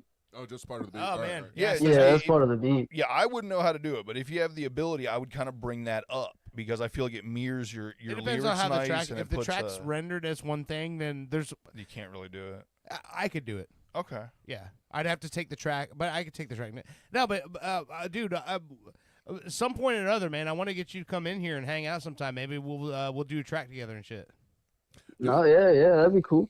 That'd be awesome, and then maybe a little tag team here with the MC PCR Bush, whatever. Yeah, yeah, of course. I'm always That'd be open to fucking anything. rad. You know? Hey, I'll write a fucking verse to it, and if he likes it, he can do what he wants with it. Oh yeah, that'd be fucking awesome. He definitely won't. All right. but- Yeah, you never know. You never know. All right, let's say this Spotify thing blows up. Do you have anything on YouTube? I mean, or like video wise and stuff like or that. your music on YouTube in some way. I mean, I just so I use DistroKid, and to my understanding, they do put it on there too. Yeah, no, DistroKid they distribute the audio. Yeah. All right. Yeah. So let's say this blows up, and all of a sudden, you're making money. Are you quitting your job? Are you going hardcore with the rap, or are you going to stay humble and just do it on the side? I mean, for a little bit, I'm probably just gonna stay humble and do it to the side for a little bit, because I mean, I don't want to get like too ahead and then just everything starts falling apart or something. Maybe I do something wrong or something. I want to play it safe. So for now, I mean, it'd be cool. Yeah, it'd be cool if it blows up and everything starts changing and everything. Like that would be cool. But I mean, I don't like I mean, like Rick said, I've been doing this for not really that long, so I haven't really had time to really think about it either. You got a girl? You got a woman on the side? As of right now, this moment, no. No woman. All right, that's perfect. That's perfect for right when you're about to blow up. I mean, it was kind of for this reason too. I was going to say, if you have a girlfriend, break up with her now. No, you don't need that negativity in your life. It's funny because I was telling him a story. And it was like I don't remember how it came. I was telling a story, but it's like being in a van, like touring, like back when I was doing doing all that shit. I'm like, yeah, you're in a van, and you're touring around, and you're just playing. And he's like, yeah, yo, man, that's where I'm trying to be. And I'm like, I love that because if that's the thing, if you can do that, just being in music and entertainment for as long as I have, like 25 fucking years of this shit, and so many times you have guys, so they'll come to you and they'll like drop you a tape or hand you something. They're like, hey man, I'm gonna be a star, I'm gonna make $1 million, and like hand you their shit, and I'm like, I'm not interested. But when you hear a guy who's like, nah, dude, I'll live in a fucking van for the next fucking year and travel around the country and play my shows, and like I'm like, that's a guy who has potential because he sees the fucking value in getting your shit out there. And I'll be honest, like some of the best years of my life were making no money. I mean, and I'm saying no money, but not making money enough to like where we would see now I had no money. But I was living in a fucking van and I was traveling around the country and playing shows in all these different cities and having fucking stories to tell about like being drunk in a fucking cemetery in Boston at fucking 2:00 in the morning, or like driving from fucking Cleveland to Dayton, Ohio overnight, and shit like that. That's what it's about. You got a story to tell. You got fucking things you want to share with people. You want to, bring your music to people. I've talked to so many guys who play stadiums now, right? And they say the best times of their life when they were playing club shows, because you're in a place that holds maybe 500-600 people, right? But at the end of the night, you made a connection with all 500 or 600 people. Yeah. And then it gets to a point where you're playing stadiums of like 30,000-40,000 people, and you're like, a third of those people were only there just to be there. So what you're saying is the next step, what he's about to go into, is probably going to be the best part. It'll be the best time of your life. It'll be the best time of your fucking journey into this, is when you're actually at that lower level and you're playing shows to people who really want to fucking be there. So they're not just there to make an appearance because it's a cool thing to do that night, Do you have any shows or anything lined up? No, I haven't really. I mean, have you ever? I haven't really done nothing. He hasn't had time to think about that. I was like, calm down, man. The guy's just getting started. He's like, so what are your tour dates, sir? No. I mean, I don't know as of right now. I mean, I don't know. Just go with the flow, see what happens. Right on. Yeah, and you got another track to drop this week too, right? Yeah. I got probably 2. I just got another one from my producer. I just gotta see if I might either drop it like tonight or like sometime this week. That's fucking awesome. Fuck yeah, man. Yeah, man, you just gotta keep doing it, man. As long as it makes you happy, keep fucking doing it, because there's somebody out there who's making happy too. Yeah. No, yeah. I mean, I got plenty of music on the way. I'm pretty much writing a new song almost every day. That's fucking awesome. I'll just hop on YouTube, find a beat, whatever. Like I said, whatever speaks to me, I'll just play it on repeat, and I'll just kind of freestyle it in my head. So for people listening, that last song that you played, which is fucking great. It's called Hood Made. And you can find them on Spotify. It's Young G's, but it's YVNG JEEZE. Very cool. Yeah, I had a problem looking it up. And I just saw that. I don't know. You got over 1,000 monthly listeners right now, right? Yeah. I did notice that too. Yeah, that's pretty crazy. That's fucking nuts. Yeah, over 1,000 monthly listeners. That's like some of the old school punk bands that I listen to that I'm a fan of from like back when I was a kid. They don't have 1,000 monthly listeners. Oh damn. Okay. Well, that also goes to the community that is going to view that is old enough they don't really use those platforms yet. Probably. You know what I mean? Like, definitely a newer person who releases rap is almost guaranteed going to have more views than like some older punk band, just based on the demographic of who listens to them and what they use. I'm not trying to discount your shit at all. 3,000 is fucking great. No, you got I'm just saying, like I'll go to listen to 3 6 Mafia. And even them being like godfathers of, rap, a lot of their stuff has surprisingly low views just because the demographic that listens to them is older. They don't use those platforms as much. Those are the guys who stuff CD players in their car. It made me know I'm old, okay? So. Yeah. Young spelled YVNG. Yes. That's I need to stress that because I had to hear it 3 times in order to get it Young Vagine. Yes. No. Young Vagine. I love Young Vagine. No, it's my favorite. We're going a direction now. That favorite rapper. God, you guys are sick. Oh man, dude. So seriously, man, I think you it's cool, like everything you got going on, man, and the whole story of it. Like, all I can stress to you is like, just keep that mindset.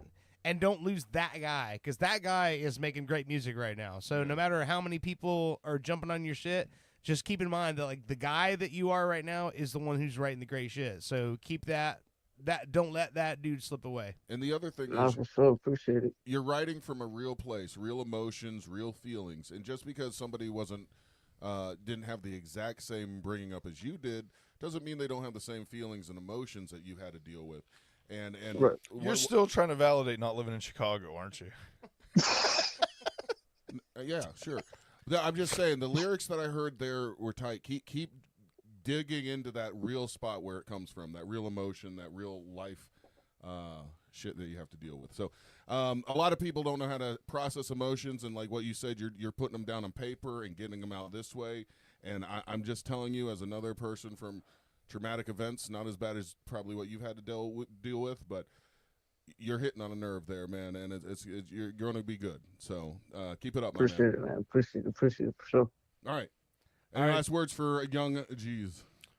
Just that I think he'll do good, because most people that you meet, if they tell you they're great, are not great. But if they're like, yeah, man, I kind of do this thing on the side, I think it might do something, they're usually good. You know what I mean? Like, usually the more humble people usually turn out to be better. Very cool. Appreciate it. All right, do you have any websites or anything like that, or like it's still so brand new you haven't even thought that far? I haven't. Just whatever DistroKid do, you know.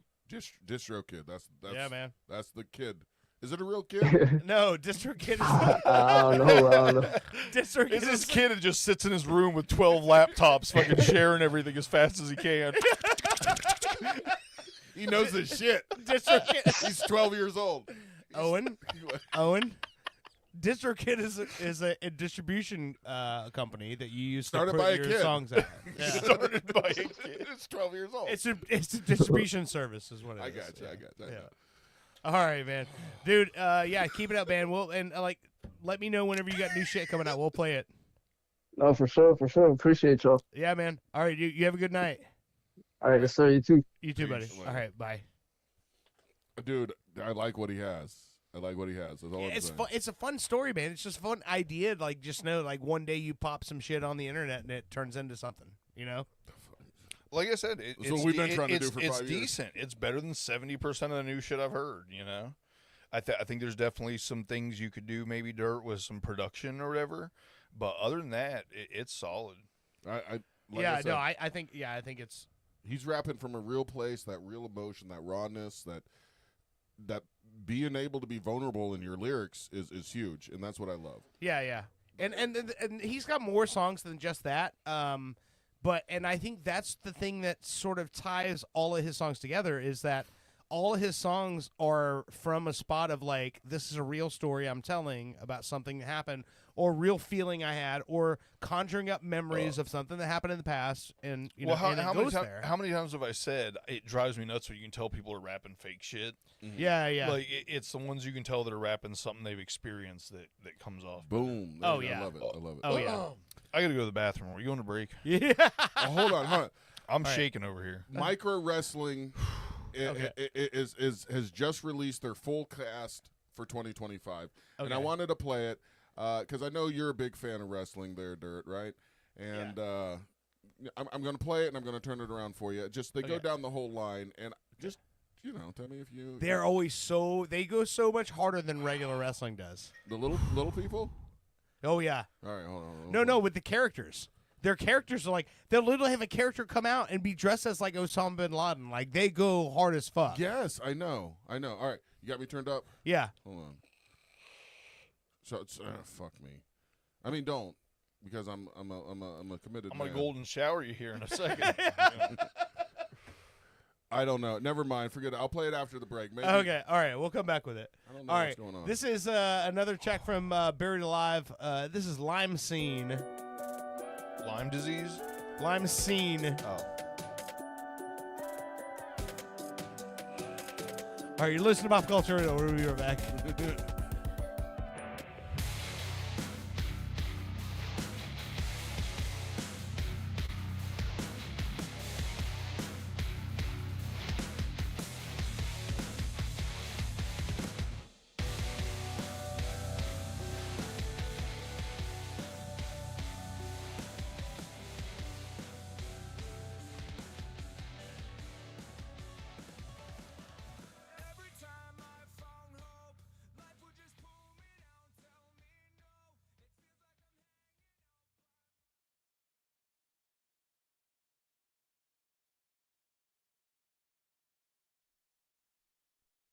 Life's not fair!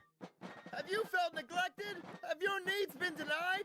We are currently bringing a class action lawsuit against the News Junkie! Have you been denied any of the following? Magnet, shirt, bumper sticker, $50 gift card, badge, chat room impunity, live trivia complaints, self-validation, or otherwise. If you've been wronged, please don't delay. Take back what should have been yours. Join the ASCII class action lawsuit today.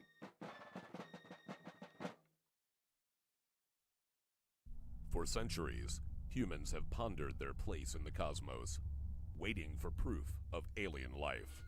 Until now. Wow. Are you watching this? Hello, testing. Incredible. Incredible.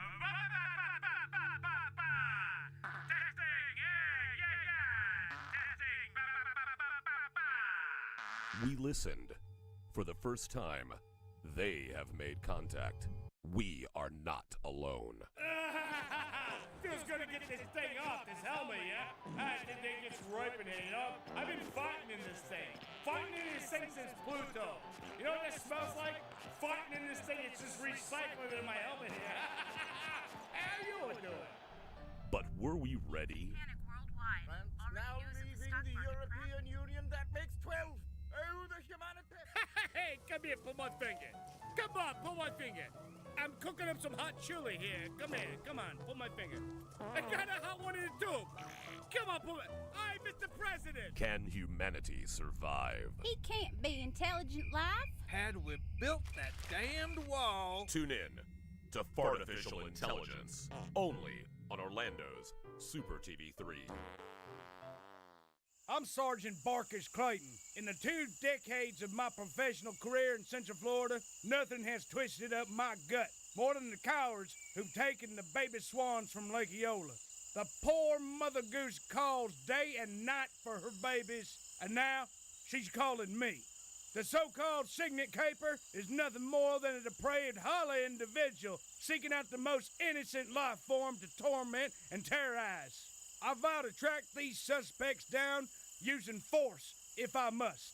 If you're the one who did this heinous crime, me and the crime ender's gonna find you. Only a jackass would do something that stupid. Or maybe you don't have a brain in that ugly head of yours. If that's the case, I can't help you. But I will find you. And maybe, if you turn yourself in, I'll go easy on you. But rest assured, Central Florida, Sergeant Barkus Clayton will be vigilant, ever present, gun in hand and law on my side. I will not lose this fight. And you can take that to the bank of Lake Eola. I'm Julian Assange, owner of Julian Assange's Sausage House, located at Flat 3B in the Embassy of Ecuador in London. If you can't get enough of hundreds of thousands of leaked emails about banal topics of insignificance, at least fill up on me sausage. And for dessert, enjoy a conspiracy in 3 delicious flavors: Crooked Clinton Coconut, Don't Deport Me Bro Mango, and Hacker's Surprise. No surprise here, it's criminally good. Haha. Julian Assange's Sausage House in the Embassy of Ecuador in London. Help pay for me cost of living. Free sausage to Swedes. You've seen the phenomenon of making a murderer. Now it's time to go a bit deeper. Super TV 3 now brings you Making a Shoplifter, the documentary tale of a man accused of an unspeakable crime. Do you know why we brought you in? No. Oh, you know what you did? No. You stole something. I ain't stole nothing. What was it? I ain't stole nothing. Yes, you did. I bought this with 2 quarters. I had 'em the whole time. What did you steal? Nothing. The riveting drama. I don't know who planted them crumbs on me, but they don't want me out of this security booth. The shocking admission. Hey, hon. Yeah? What you doing? Nothing. What you doing? I don't know. Yeah? Well? I don't know. Yeah? You know. Well, what they got you there for? Yeah, I've been sitting here about around 18 minutes. Ma, I really have to pee. You at the mall? Drama unhinged. We have the evidence, the surveillance tape. Your Honor, he stole a bag of bugles. I hate bugles. Sir, you are currently wearing bugles on your fingers. Playing witch fingers don't make me guilty. I just like to have a good time. In a new 18-part series, Making a Shoplifter, Don't miss a single second. Only on Super TV 3. Yesterday's realities are today's fantasies. Hey, I'm Hetty Violet, caretaker of Astor Farms, Florida's newest and oldest rentable bed and breakfast. Astor Farms hasn't been updated nor upgraded since its construction in 1845. With no running water or power, you'll be able to live like your ancestors did, but on today's dime. If these testimonials don't sway you, nothing will. June 12th, 2014. My wits are failing me. I feel a constant hunger for the unattainable, and a thirst that cannot be quenched. I feel a presence watching me in the darkness.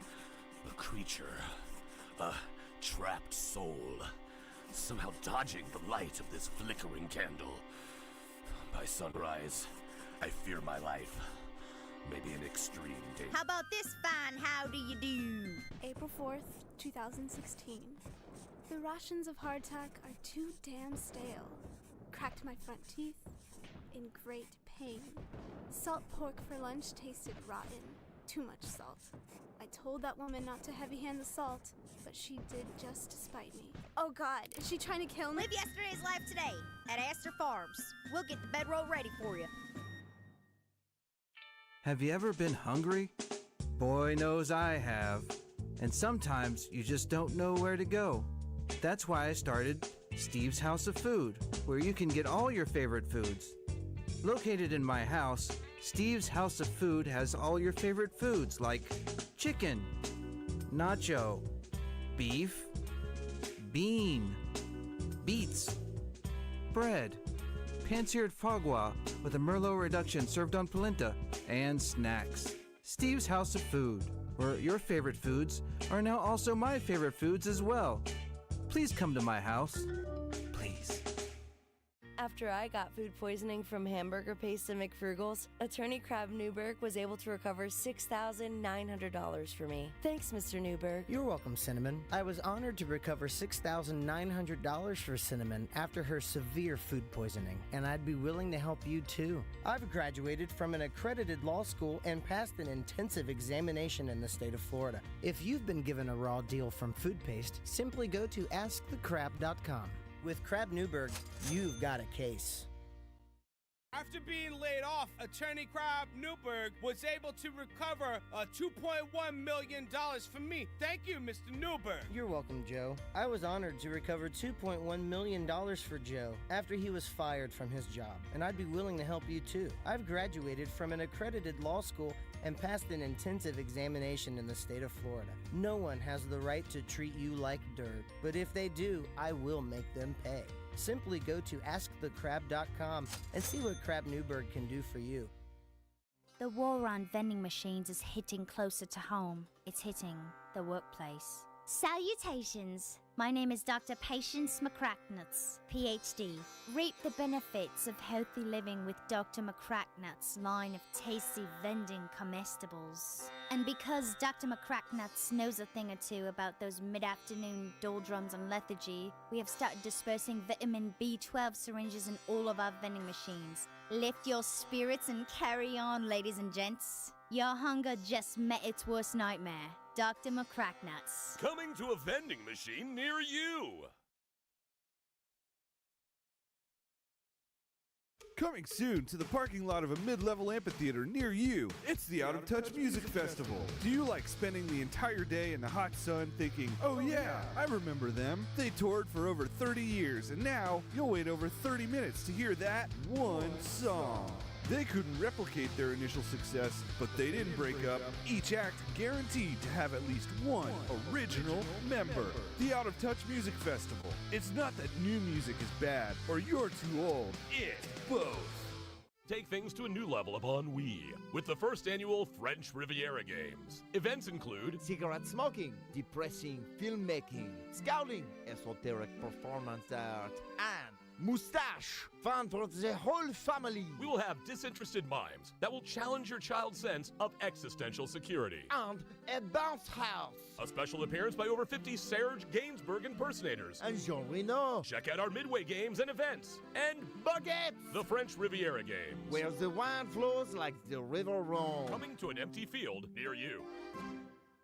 You've seen the phenomenon of making a murderer. Now it's time to go a bit deeper. Super TV3 now brings you Making a Shoplifter, the documentary tale of a man accused of an unspeakable crime. Hey, hon. I'm sad. Oh, yeah? No. You know, just try to think of the good times, huh? It's been 56 minutes. I still have to pee. Oh. Yeah, they let me go once. I've had a great pop since then. You know you're not allowed to have those sugar pops. No. WrestleMania's next week. Don't worry, okay? Your pops is taping it. Hulk is gonna make a comeback. He's just misunderstood. New witnesses. I saw him with the bag of buggles. I knew exactly what he's doing. Drama unfurled. I've worked here for 16 years and we've never had bugles. The riveting drama. Have you guys seen my buddy? What got the witch fingers? Been waiting for like 54 minutes. Evidence mishandled. Well, have you tested the evidence? We always test the evidence. Yes, but have you tested it for hot fries? We generally don't test for hot fries. I plead the fifth. Making a Shoplifter, only on Super TV3.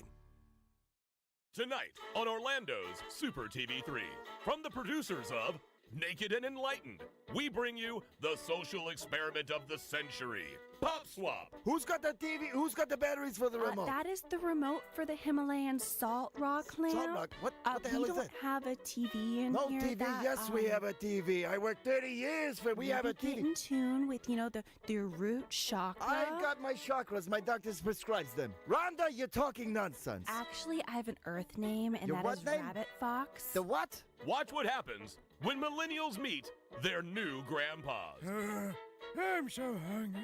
This sandwich bread tastes like pride bread. Grandpa, what are you doing? Put it down. That's not your food. That's my food. It's gluten-free. Yeah? Do you know what a gluten is? Yeah, I know what gluten's are. I'm gluten-free. You damn right you're gluten-free, 'cause me and all of my friends, we stopped the gluten. No, you didn't. Sure I did. No, you didn't. Mm-hmm. No, you didn't. Yeah? You did not. The glutens, they were coming out of the woodworks. They were with Tommy, and Tommy was from Kansas City. So we called him KC. Right behind me was Tex. He was from Baltimore. So there we were. When Generation Y mingles with Generation What? All right, see you in a week, Pops. Huh? No, not you. Hey, you dollface. Hey, you get your mangy Boys. mitts off of my granddaughter. You're not my granddaughter. Don't you Your tell mitts me are what to relaxed. do. No. This is damaging me emotionally. Who? The greatest generation in human history faces their greatest challenge. Pop Swap, only on Orlando's Super TV3.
I swallowed some ice cubes, they rattle inside. Float me up, but I'm the red tide. And I found a short here, guess I'll take a long ride. Cause sometimes it feels like I've already died.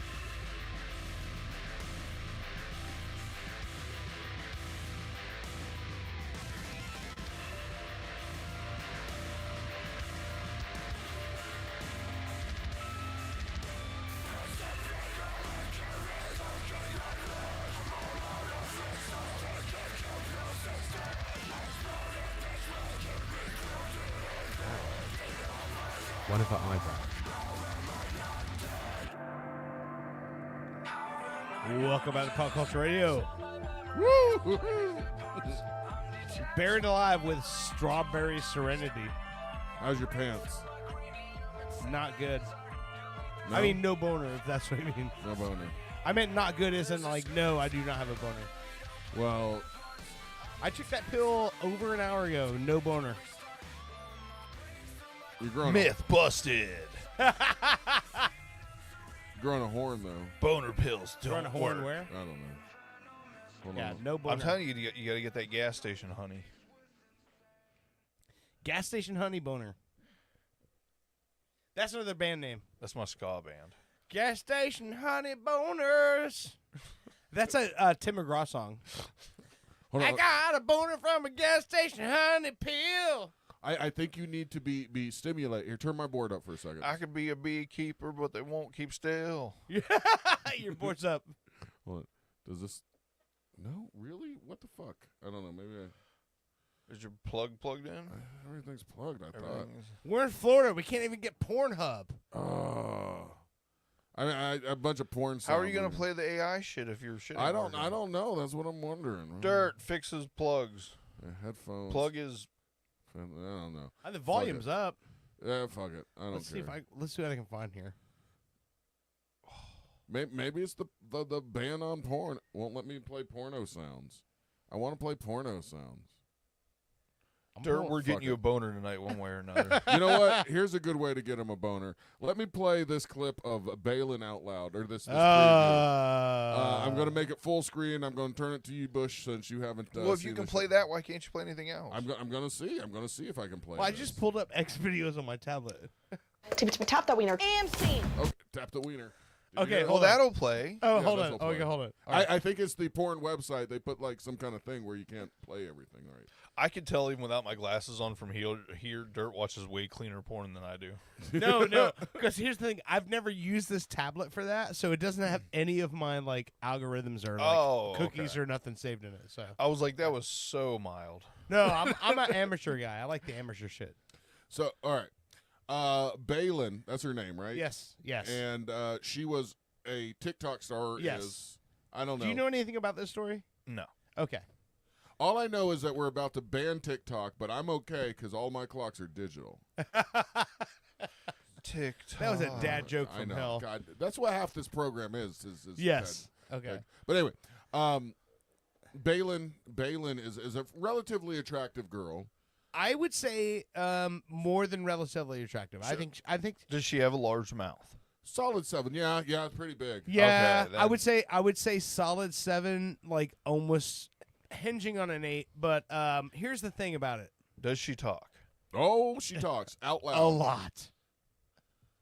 So here, I'm going drop to off a point or two. I'm going to play the trailer for her new program that just came out last week. And How can are we just you say? rubbing Can we your just say? mouse pad like a When clitoris? I said in a group text with you guys, I just found the greatest show I've ever seen in my life. And the first thing he says, "Is it the Tourette's girl?" No, I I'm thought like, the you same thing. motherfucker, dude. This Great show. minds, great okay, minds. okay. So can I just say, let me Buffering, preface the show buffering. by saying, okay, so she deals with Tourette syndrome. She's in the 10% of Tourette syndrome who has the outbursts, and her boyfriend is in the Navy and is getting ready to relocate. And she's trying to what happened with that? What was Some that? kind of bottle fell out. The book slipped and the bottle fell down. Oh, look at that. So she's trying to I mean, it was a ghost. she's trying to show that she can be independent enough to live away from her family. Yeah, but there's no way, right? Because that's what a don't think husband so. wants. I don't think so. I'm sorry. I have a different view on the boyfriend. I watched it a little bit, and Hold on. Let's just play the trailer. Let's get Okay. you up to speed. Are you going to play it? Because it doesn't Yeah. look like you're going to play it. Top that wiener. Am scene. Top the wiener. My name Tap the- is Balin, and I have Tourette syndrome. Tourette's is a neurological involuntary disorder. Wind it up. It causes me to have sudden twitches, sounds, or movements.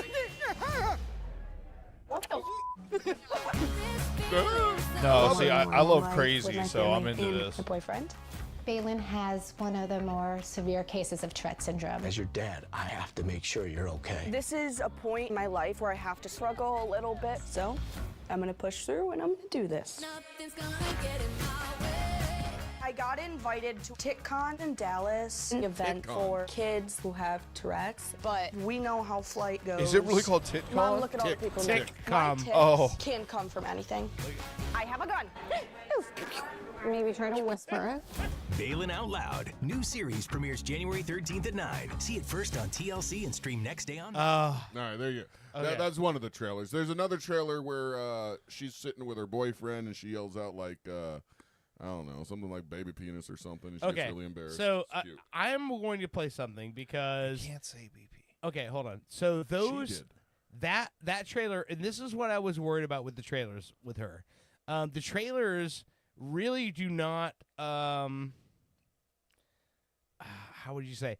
They don't give you like the full view of the the show. full view. No, even of like who she is, right? Yeah. So I'm gonna pull one up on mine here, and this is her YouTube channel, and I'm gonna say after I watched that first episode, I went through and started pulling up some of her YouTube videos, and so the thing I think is funny about it is here's what I get out of the show. It's the sweet, tender story of this girl who's trying to overcome her disability, and I get all kinds of really inappropriate dick jokes. And so to me, it's the best of both worlds. And because it's like, oh, I'm really rooting for her, but then she also says, like, at one point she has a tick where she's talking to her mom and she says, does the salute and goes, reporting for duty, drop and fuck yourself. Like in the middle of a grocery store. Like, yeah. Yeah, the things she says are like crazy, and like her boyfriend. I'm gonna be so happy like 5 years from now when it comes out that she never had Tourette's and it was all just a fucking if she's to acting, get views. she gets an award. You know, but it's the Truman Show, but cute with cussing. her boyfriend is just joined the Navy, right? And Yeah, they're- he's in the Navy, yeah. and they're stationing him somewhere else. So she's got to figure out: do I stay with my family? Do I move with this man? And I kind of look at the boyfriend, and I'm thinking he got into it thinking she's hot. You know, I know she's got some problems, but I can handle it. And how much of it do you think he really wants to leave and get out and go join the Navy and her stay home just so he can get out and still look like a nice guy? Like, in those situations. Nah, it's fine. It's not that big a deal. You don't think so? Nah. I know a guy who is dating a not as severe Tourette's person, and he's like said he's got to change his whole way of life. Kind of like when they go to a movie, they got to sit away from people and stuff like this. Like, well, I wouldn't go in public with her. But at home, no big deal. But I don't go anywhere anyway. Yeah, so. all right. But perfect for me. Cuss at me all you want, babe. I'm thinking about back in times where I've been in some relationships and like I've stayed too long just because I didn't want to look like the bad guy just throwing this chick away or something. So I couldn't imagine getting in a relationship with. There was some movie in the 90s where the guy goes, slightly defective chicks are the way to go because they'll never leave you. And I used to believe that, but not anymore so much. But it's just, what is that level of how far are you willing to take with a disability? We're all defective. We're all Right. defective. Yeah. Oh, God, emotionally, I'm a fucking mess. But where's that? Things you can keep covered is one thing, but when it's out there for everybody to see the raw you, it's very fucking scary. And here's it, she's yelling about, you know, penises and cute things and stuff like that. What if she picks up a really bad word you're not supposed to say in public? You know. Oh, okay, yeah. Like the no, that N-word could or happen. something. I mean, if it's a disease or involuntary, fuck it. You know what I mean? Like, what do you want? So this is a clip I want to play from her YouTube channel, and this is her and the boyfriend. I'd sample it in a song. All right, Bushy. What? This is her and her boyfriend. This is from her. It's TikTok, but she shares on her YouTube channel, and this is them one night trying to make cookies. Okay. So here's what's funny: when she's trying to explain what she's doing, the ticks come in, and like she explains it, she goes, If you ever think of, like, in your head when you're talking to somebody and in your head you're like, well, I definitely shouldn't say that, that's what she says. And she's like, I can't not say it. Like and I said, she's like, my whole body feels like it's on fire until I give into it, and then I can go about my business. I will bet both of you $50. Yeah. 5 years from now, it comes out and this was all a put on. That would be very difficult. All right, so here It's not. You just say what you. It's literally what I Okay. do for the show. I Okay. just say what I normally wouldn't say. All right, here we go. Watch this video, and you guys listening here, you can hear it. All right. Cookies. My fat ass. Say hi, Fluff. Say oh my goodness. Fat ass. You're late. We don't have eggs, so we have to use egg whites. I read on Yelp or something that it's 1/4 for an equal wiener. Eef. Equal Remember wiener. that was 1/4, so if these cookies taste like disgusting fairy pussy, Which you probably will. just know you are not the father. There we go. Fat ass. Yeah. So it's the voice that plays in my head yelling at myself, but it doesn't come out. Now we fuck. We should have rainbow sprinkles. We always have rainbow sprinkles. You're done. You're done. Patty cake. See, you look at this as a negative. I look at this as entertainment every day of my life. Where's the liquid in this? Where's the liquid? Look at this. Colin, go fuck yourself, stupid ass. Yeah. Fairy pussy. Fairy pussy. Fairy or hairy? She knew You're that was a cunt, banger. Your mom's a cunt and your dad's a cunt. Fluffy's just getting all the Hi, Fluff. everything You you stupid fuck, you fat ass. She didn't mean that. Yeah, fuck. God damn it. How do you know what she means and what she doesn't? Well, it's pretty obvious, I would think. Stay over there. She meant that. Reese's that we're gonna put on top. This sounds like it. Brittany Should we dealing put with the it- kids, quite honestly. Shall we put it in there before the oven or after the oven? Fairy pussy. After. Fuck. God, that's a whole cookie. Can you get the piece over there that? Oh my god. Yeah. She's like a velociraptor. Badass. I want to know what it's like for him to have sex with her. Does she do that when they're doing it? He said in the show, no. One more. There you go. He's like, it's all stress related. So when she's not stressing, she doesn't do this. What is so stressful How about about cooking ice cookies? cream on How about there, you and then- stay the and then fuck you over make- there, scumbag? There's one. You might not have a boner yet, but this guy does. Look. What's this? Ew. What's this?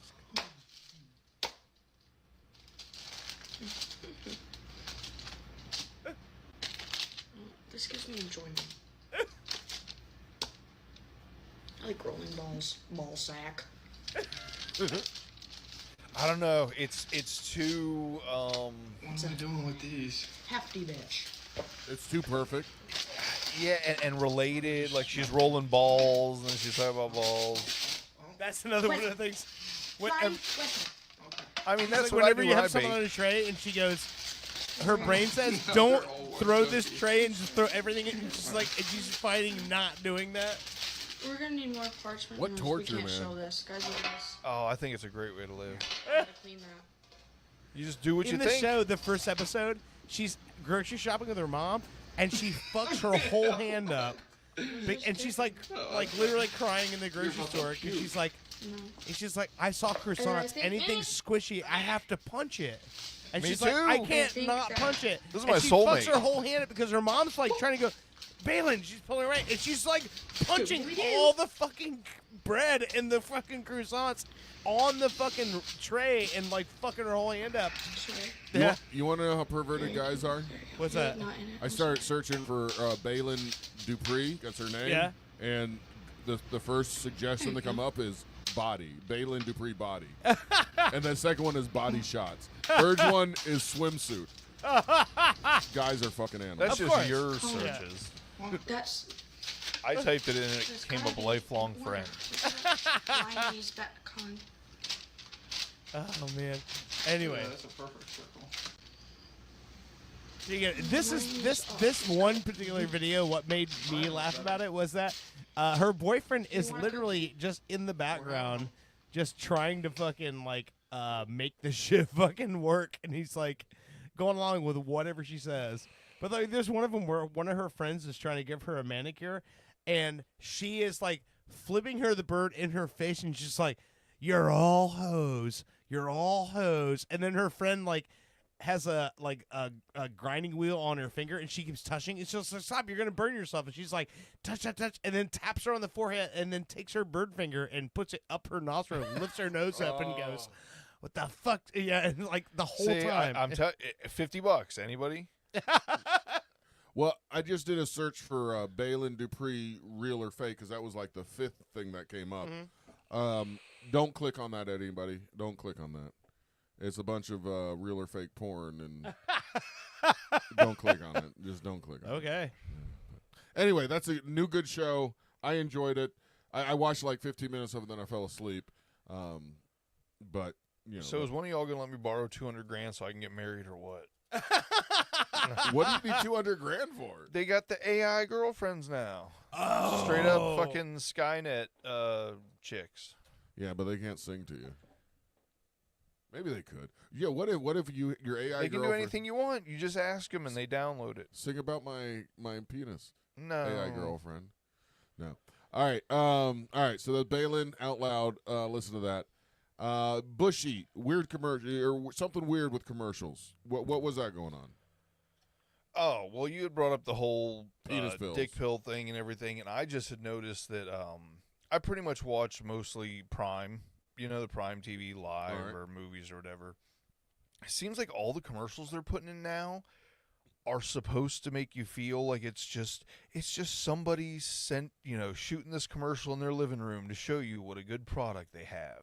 Like all the commercials, It's all like influencing. Like 5 out of 7 commercials just look like somebody shot it on their iPhone. They don't tell you the name of the product. You got to like look it up to find out what the fuck it even is. The sound is all wrong, but I think it's all on purpose. It's like Cloverfield the movie, but commercials.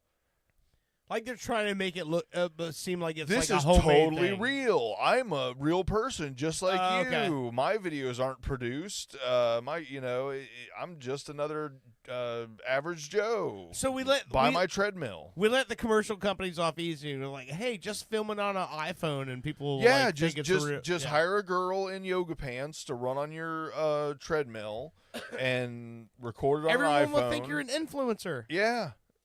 It seems like it's replicated influencer vids are the new commercial. Dude, I've seen because it's nobody. They don't even show their head. Everything is from the neck down. Oh, I don't. Really? Listen, okay. I have seen some ads play on streaming services, and not like just like free ones, like Hulu, Paramount. That seem like some guy just popped up his laptop and starts trying to tell you how he's an investment broker, and they're playing on actual streaming apps right now. True. What? Yeah. Yeah, like I said, it's all made to look like it's just this organic, oh, hey, buddy, look what I found. It's good for all of us. Okay, all right. Well, hey, I mean, obviously it's working. There's a certain percentage of the population, or percentage, that don't get it. And there's some AI videos that I have to watch for like 3 minutes or something or 3 seconds before. Did you want to talk about the Elon Musk thing? I was just looking at the notes. I was just looking. We have a little video game segment. We'll get to that in just a second. Dog Day Afternoon. What is that about? You wanted to talk about that. Yeah. So are you familiar with the movie or no? No. Okay, so Dog Day Afternoon is a 1975 film with Al Pacino. And the story of the movie is this guy robs a bank in Brooklyn because he wants to get his what he calls wife, which is a cross-dressing male, a sex change operation, and he's out of options. That's the only way he can he can make this person happy is he's got to get in that sex change operation. 1975, New York City.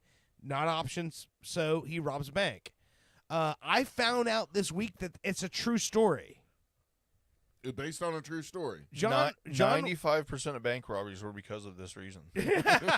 John Wadowitz is a real man that actually did this. He actually fucking... Wadowitz? Wadowitz. There's a documentary called The Dog, and it's telling his story. I actually have a clip pulled up on my phone if you'd like to hear. I would like to hear. This is him. This is the actual man. Now, keep in mind, Al Pacino played him, got nominated for a fucking Oscar for this, and still to this day in the top 3 of Al Pacino's movies of all time because it's an amazing fucking movie. And this is him talking about the night before the robbery. And here's what I love. Okay, so I know a lot of gay people. Very in with the gay community in town, and what I love. That's John. No, that's him. That's actually him. That's not Al Pacino. That's him and his mugshot. So the thing is that I love about this is, a lot of popular television, movies, everything is going to show you a gay person that is stereotypical to what you think a gay person is. And that's not at the case at all. So there are gay people of all different types and all different, people. He rings a couple bells. He's what you call a top. There's a head tilt there. So what I love about this story is that this is not a dude that this is a street Brooklyn guy that is not only gay. He's what you would call a man's man. But a gay activist. He's trying to fucking help the gay community in Brooklyn in the 70s. Robbing a bank might not have been the way to help him. Maybe not, but he's one of those guys where I'm like, this guy could have been anything, right? Yeah. He could have been Obama. But I love when I hear a story of like a gay story, and I'm like, it's not what you think it's going to be. Because the community, that community is so wide, and there's so many people involved that when you hear somebody, that's what I heard. All right, so this is him telling the story about the night before the robbery. All right, here we go. We went and got the guns, the rifles, everything we needed. Then we went to the Golden Nugget Motel the night before the robbery. Okay, while we were in there, I grabbed a hold of Bobby Westenberg and I wanted to fuck him because he used to dress up as a girl with a dress, right? And he goes, "What are you talking about?" I said, "I want to fuck you." "Well, I don't want you fucking me." I said, "I'm giving you $50,000, right? And you're going to tell me I'm not getting a fuck out of it? You're out of your fucking mind because I'm getting a fuck out of this." So then I fucked him. And then Sal came over and he wanted to fuck Bobby. Bobby tells him no. So they start getting into a fight. So I come out of the shower and says, "Hey, what are you two bitches arguing about?" Well, he won't let me. Hey, what is it with you, Bobby? I said, "We could all die tomorrow. Let's die happy." But Sal was pissed off at him because Sal didn't get the booty. Next morning we get up, we leave the Golden Nugget, and then we started going to different banks. We went down to one bank on Delancey and Essex Street. So we parked the car. Let me end this here. Let me end this here because it's here's what's funny about it. So this story is I love this fucking guy. Unfortunately, he's passed now. But so his mother is this when this movie was made, he was in his 60s. His mother was in her 90s, and she's part of the show, right? Part of the documentary. And so they're telling the story. Now, this character that was played by John Cazale in the film, and if you don't know who John Cazale is, John Cazale is a story in itself. He died in his 40s, and he was only in 5 films, and all 5 of them were nominated for the Academy Award. He was an amazing actor. Al Pacino says, I didn't know how to act until I met John Cazale. So John Cazale plays his transgender wife in the movie, right? Mm-hmm. And so his mother in this fucking documentary is a 90-year-old Italian lady, and in the wedding videos, when they show them actually getting married, she's smiling. She's got her Sunday best on. She's supporting her son, and she's like, whatever makes my son happy, that's all I want to do. I want to see my son happy.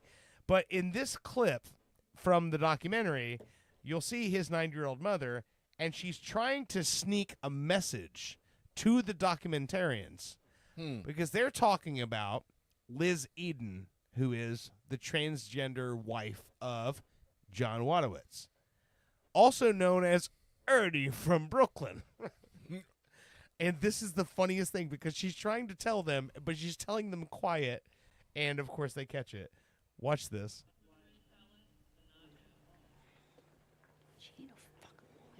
You know what I mean, don't you? Sex-wise. She's a fucking man. Excuse me for saying that. I shouldn't say that.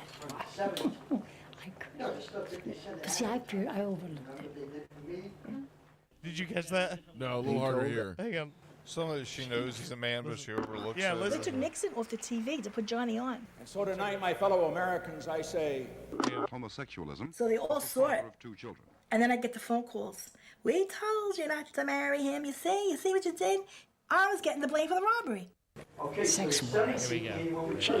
She's a fucking man. Excuse me for saying that. I shouldn't say that. Here we go. Yeah, I heard her say it. Here we go. Listen, watch this.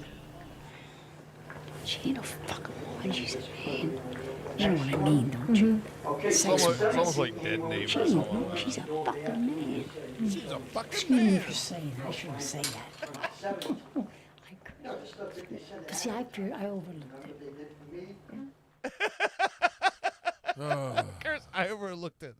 Okay. I overlooked it. But last thing I want to play, the last clip I can't is, overlook that. The last clip I want to play is, so he's talking about his sentencing, right? And he has this bit, and it's in the movie. And this is my favorite part of the movie is Al Pacino, of course, is playing him. So when you had Al Pacino playing you, like, how can you go wrong, right? Mm-hmm. But this is him. This is what he actually said to the fucking judge in the courtroom. And I'm like, this is, I love the way this guy talks. Hang on, I'm pulling it up right here. Okay, here we go. This is him talking about when he's in the court in sentence. Human life. I said, don't you love your wife? He goes, yeah. I said, well, imagine your wife is dying of cancer, right? And you didn't have the money, and you needed $10,000, and you couldn't get it. You tried everything to get it. You tried to borrow it, tried to make deals. Nothing worked out. Wouldn't you do something illegal to get the $10,000 to save your wife? He said, no. I said, well, then you don't know anything about love. In fact, you don't fucking love your wife, because if you loved your wife, you would kill for her. You would do anything for her to save her. So don't talk to me about love, because you don't love your fucking wife. You don't even know what the fuck love is all about. Wow. And then he sentenced her. I will say, when you told me that story earlier, I thought that the boyfriend needed surgery for cancer. It is a little bit skewed when it's, for something that's, considered voluntary. Here's the thing, it's though. not like the person wasn't going to die. There's a long story about that. So this person that he married had been in and out of mental institution, and I said in and out of Baker's Act, tried to kill herself multiple times, and was dealing with gender dysmorphia. And so he was like just trying. He was like even like in all the stuff in this movie where he goes, he's like, people just got to be happy. He's like, if this is what you need to be to make you happy, he's like, I'm just the guy that was like, look, whatever you want to be, I don't care. It's like, you know, but if we're you also still the same. traumatize 20 other people for their entire lives because you rob a bank, you know what I mean? Yeah, no, I get that part of it. But yeah, but he's like, that's the thing was, he's like this person that he was in love with, and he's like, if that's what's going to make you happy is to be an actual woman, then you know that then I'll do that. Let me try to make that happen. But and so that's where don't get me wrong. I don't say that like him robbing the bank was okay, but also at the time in New York City, this was during Stonewall. This was when at a time when it's like being gay in New York City, like you were a target. And so when he did this, like that's in his mind, he was like, I'm not going to be a target anymore. In fact, I'm going to be so much not a target, I'm going to make you a target. And it was one of those things that he was involved in all of these things leading up to that, like the marriage sit-in at the clerk's at the county clerk's courthouse. Like he was involved in a lot of things leading up to that, where it was like, hey, we're gay and like we're here and we're going to just make a hard time for you guys. But the real story is Bobby and why Bobby stiffed Sal. What's that? He didn't have sex with Sal, right? Yeah. Well, listen to this. Yeah. Listen to this. What's the deal with Bobby? What are we doing? This is leading us into the AI. What's the deal, man? You playing? Sal tried his charm, but you ain't swaying. You shy away from what we're saying. Guess we need a new plan for conveying. Bobby, what's your game? We just wanna light the flame. Touch the thrill, change the name. You're the one in the tape. Sal ain't got the touch you're missing, but we got a plot that needs no finessing. The bank's right for our transgression. Time to spark the great confession. All right, that's enough of that right now. You listen to if you want the full song. Play the Crip walking in the dick store. I'm getting to all that stuff now. If you want to listen to the full song of What's the Deal with Bobby, inspired by the true story of a gay guy. John Waddle. John Waddle. Be listening. Sign up for our Facebook or some shit. Oh, we got to do the story, the Elon Musk story. Oh, the game segment. Oh yeah. So you want to save it for next week or does no? We got to do it this week. All right, game segment. So it'll be old story. It's not real long. So, Elon Musk Path to Exile, right? So, Elon Musk for a long time has touted himself as like a god level gamer. Apparently, he's been on the tops of leaderboards for several games. I actually didn't know this till today. I hadn't paid too much attention to leaderboards for quite a while. Yeah. Since I stopped being on them. But anyway, so apparently Path of Exile has been out for a couple months as a game preview. It's already shitting all over Diablo 4. It's amazing. I have it. I mentioned it last week. I was going to bring it up, and then we got busy or whatever. I don't know if you guys know what hardcore mode is. Hardcore mode in these games is you make a player where if it dies, it's gone forever. Okay. And we're talking about a character that may have thousands of hours into it, and if it dies one time, everything is gone. It's not where you start up your system and pop a Cialis. No. Hard mode activated. Never mind. So apparently, Elon Musk has been saying he's like ranked, I forget what it was, like 17th in the world on the hardcore leaderboard. He's a level 98 character, which has thousands of hours, and he's done all this crazy shit, right? Yeah. Well, apparently he did a live stream, and he showed himself playing, and he was making all kinds of missteps and things that nobody that actually played the game for any period of time would do. Would have made those mistakes. Right. So apparently what's going on is he's paying people to have access to their accounts and then representing it as him being this badass gamer. Oh, man. And people are now going back saying, oh shit, he probably wasn't really the leaderboard guy on Diablo 4, and he wasn't leaderboard on this because it makes the stuff he was. Why would he care though? He's like a millionaire. Exactly. Well, that's what the people are saying is like he is so fucking insecure that he's actually got to pay people on leaderboards to give him access to their accounts so that he can stream other people's accounts just so he can say he's a badass gamer. And it was egregious shit. Like, you guys, I don't know if you're gamers enough to know that, like, when you're playing a game, usually you have some type of resource that it takes to activate certain skills. Right. And once that resource gets down nothing, you use a potion to replenish that resource so you can then use your skills. Yeah. He was just sitting there in a boss fight just not using mana potions for like 20, 30 seconds. And stupid crazy. Leaving stuff on the ground that is like, oh, you only see one of this item every like 60 hours played. And he's running by that and picking up shit that is worthless. You know what I mean? Like, super, like he doesn't know the game. Right, where the type of account he's playing, you would be the top 10 people in the world. You know what I mean? You would not be making these mistakes. Oh, man. Apparently, he was even, like, clicking around the menus. Like, he didn't know how to activate certain areas and shit. Oh, man. The more I talk about it, the nerdier I fucking feel for things. But still, it is funny to think that Elon Musk has had to pay other gamers to have access to their account to fake being a top-tier gamer. Trust me, what you're saying is as nerdy as I felt when I watched Back to the Future, and I was like, that guitar was not made in 1955. Right.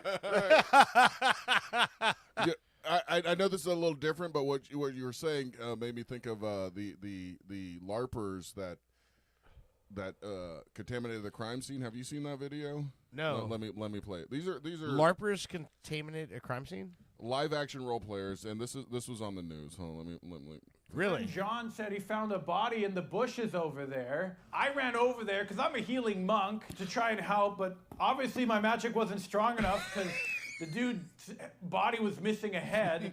So my friend decided to try and use a necromancer spell, which didn't work, which I knew it wouldn't. And apparently we contaminated the crime scene because that spell uses a lot of glitter. That's not like an Onion article or something? No, that's the real deal. Oh, that's amazing. And the guy doing the interview with the news, he's dressed up in chainmail and he has a wooden sword. Oh, my God. Man, that's the ultimate. I don't know. So for some reason, when I think of Elon Musk and him having to be... I love the idea of you LARPing so hard that you freaking contaminated the crime scene. The guy goes, I'll try to bring him back to life. He throws his glitter on the dead body. For some reason, the headless corpse doesn't stand up. That's so weird. Glitter works every time. The spell I'm going home to uses a class lot of glitter after this show. In strip clubs, glitter seems to make your penis stand up. So why not? Better than dick pills. I don't know. How you doing over there, big man? Nothing. Nothing? No, nothing. Hold on. Let me see that thing. Nothing? Nah, nothing. Hold on. Sexy noises? This is help. Hold on. Where's the sexy noises? All right, Owen. Give it to us. Hold on, this is sensory orgasm. No, give us the crip walking in a dick pill store. Oh, okay. We're back to AI videos. Let's go back to there is one thing I will play in a second. It's a song that a thought came into my head, and I go, shit, that should be an AI song. I don't even know why. I think I might have been a little drunk or something at the time, but I'm very drunk. But when it came out, it kind of is catchy, and if you try to be deep and you listen to the words, you might go too deep because it's too deep. Yeah, because I mean you don't want to go too deep.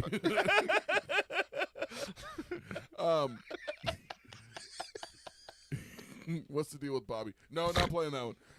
This is called. No, hold on. Which one? This one. Okay. I'm in too deep. I'm gonna play this for you. You try to tell me what this country song I'll try to tell you is actually about. Something ain't right. A stench from within, creeping through the night. Something about Lumi. Tried to scrub it clean, douse it with salt, but the devil's in the details. It's no one's fault. You can relate to this, right? The wind blows free.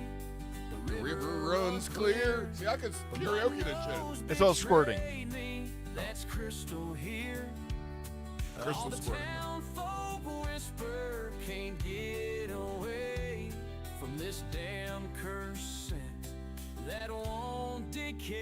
Chorus is coming when up. the inside smells like sin.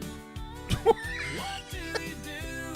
Where do you begin? When the inside smells like sin. Lord, take another spin. This is the Sal song, right?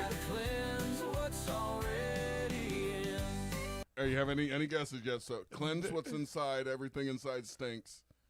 No guesses yet. My soul. Yeah, well, you're thinking too deep.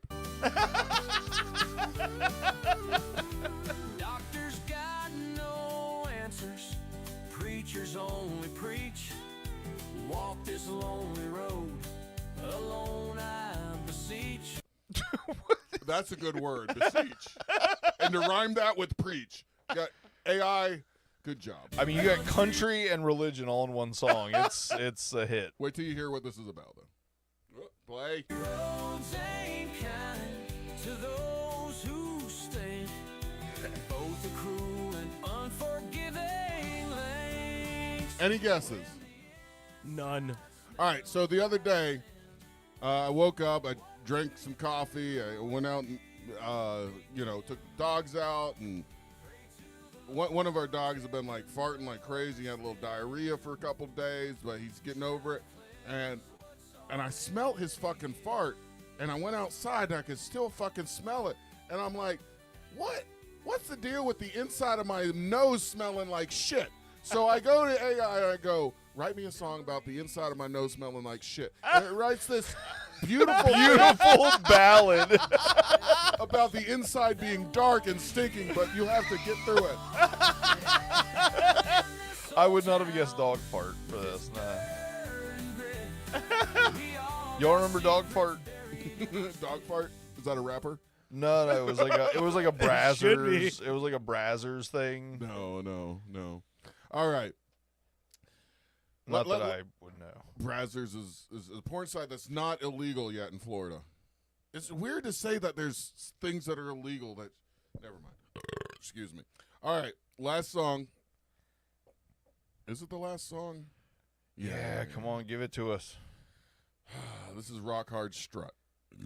Rock Hard Strut. This is inspired by a line that was said by Bushy in the first Smegment. Smegment? Don't say Smegment. Smegma cheese. He said... What are you doing over there, Dirt? Get off there. Oh, he's trying to get his dick hard. Just wait 5 minutes. Let me close the show, and I'll get that thing hard. And I'll go get Taco Bell. I'll speed bag it. Give us the walking hard. This is the Rock Hard Strut. Rock Hard Strut. Ready? And here we go. I'm gonna pop that magic, no more cloudy. Wait, time out. I already like it. I pop that magic? What? That was second verse. All right, ready? And 3, 2, 1. Been walking down the street, feeling mighty fine. Headed to the pill store, getting what's mine. Gonna pop that magic, no more cloudy nights. Gonna be rock solid, ready for the fights. Streets are talking, but I don't really care. Got my shades on and a confident stare. Pills in my pocket, yeah, I'm feeling strong. About to have a good time, it won't be long. Rock hard, strut, yeah, walking with pride. Feeling so good, like I'm king of the ride.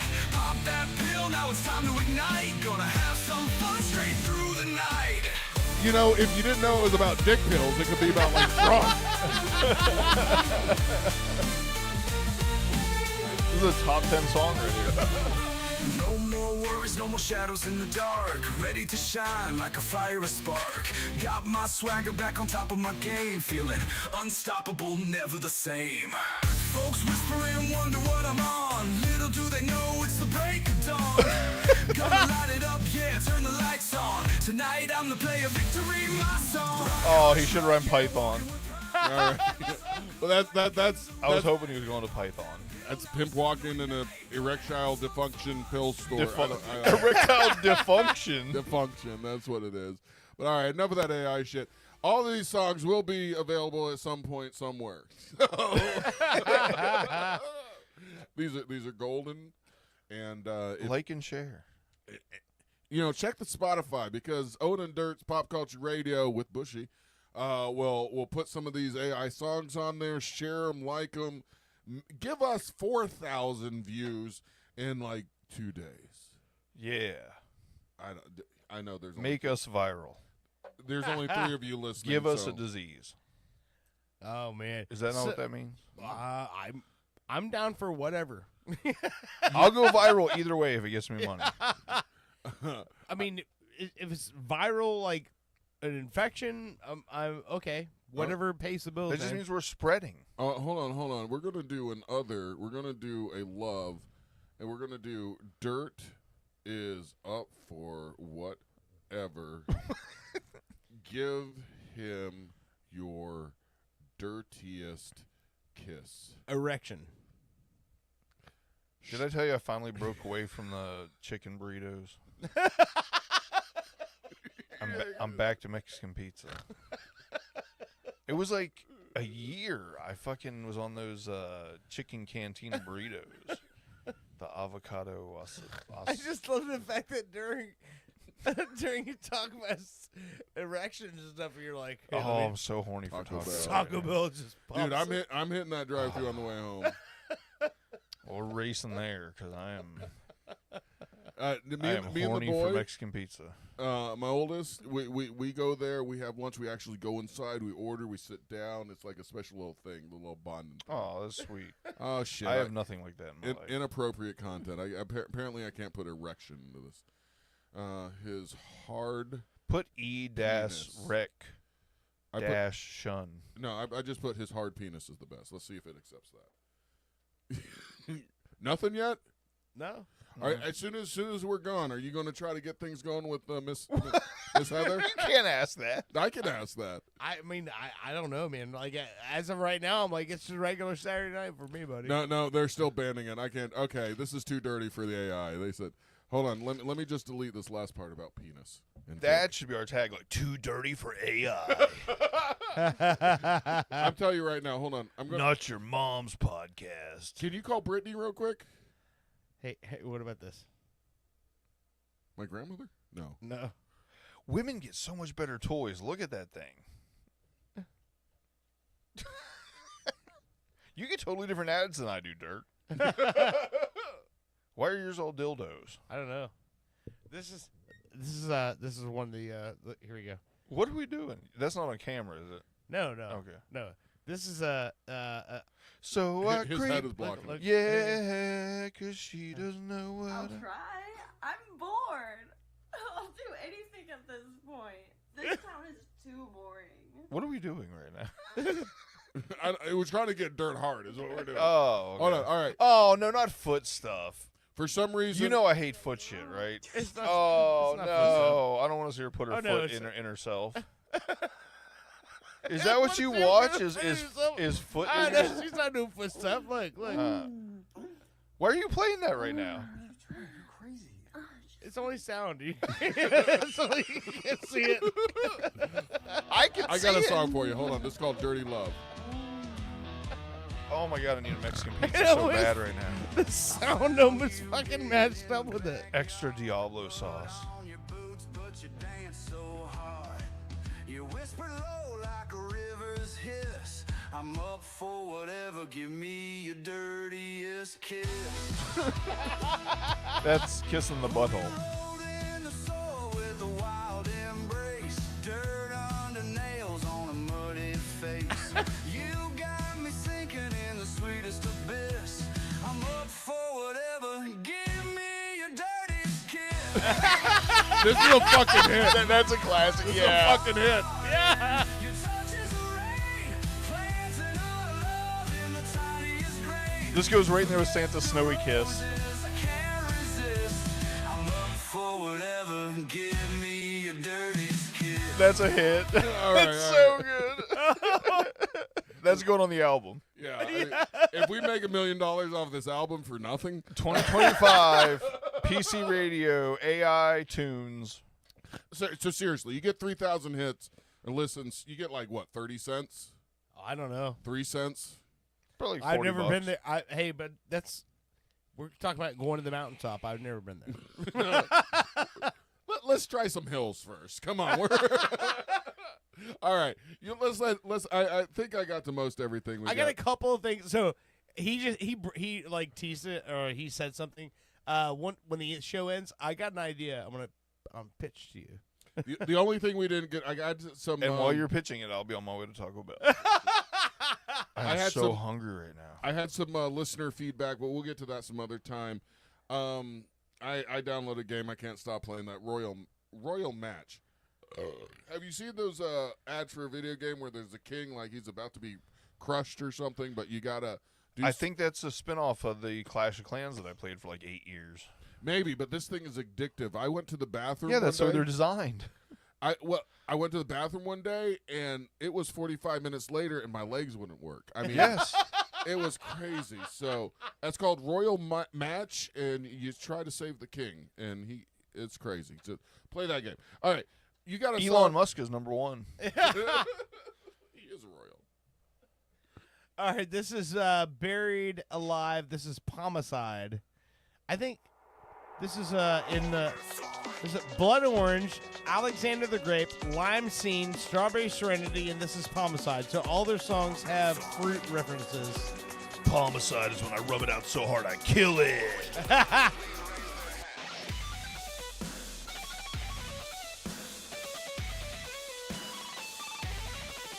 Are you kidding so me? badass.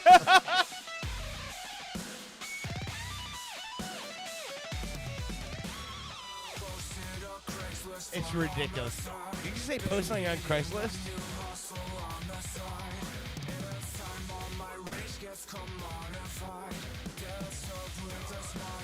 The time on my wrist gets chromonified. Is that a real word? I don't know. It is now, goddammit. All right, you've been listening to Pop Culture Radio. We will see you again next week. Naked.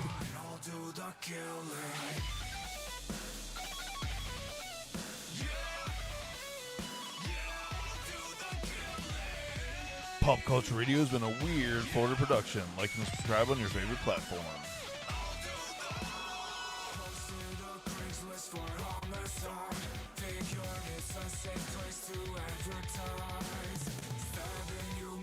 Feel good inside.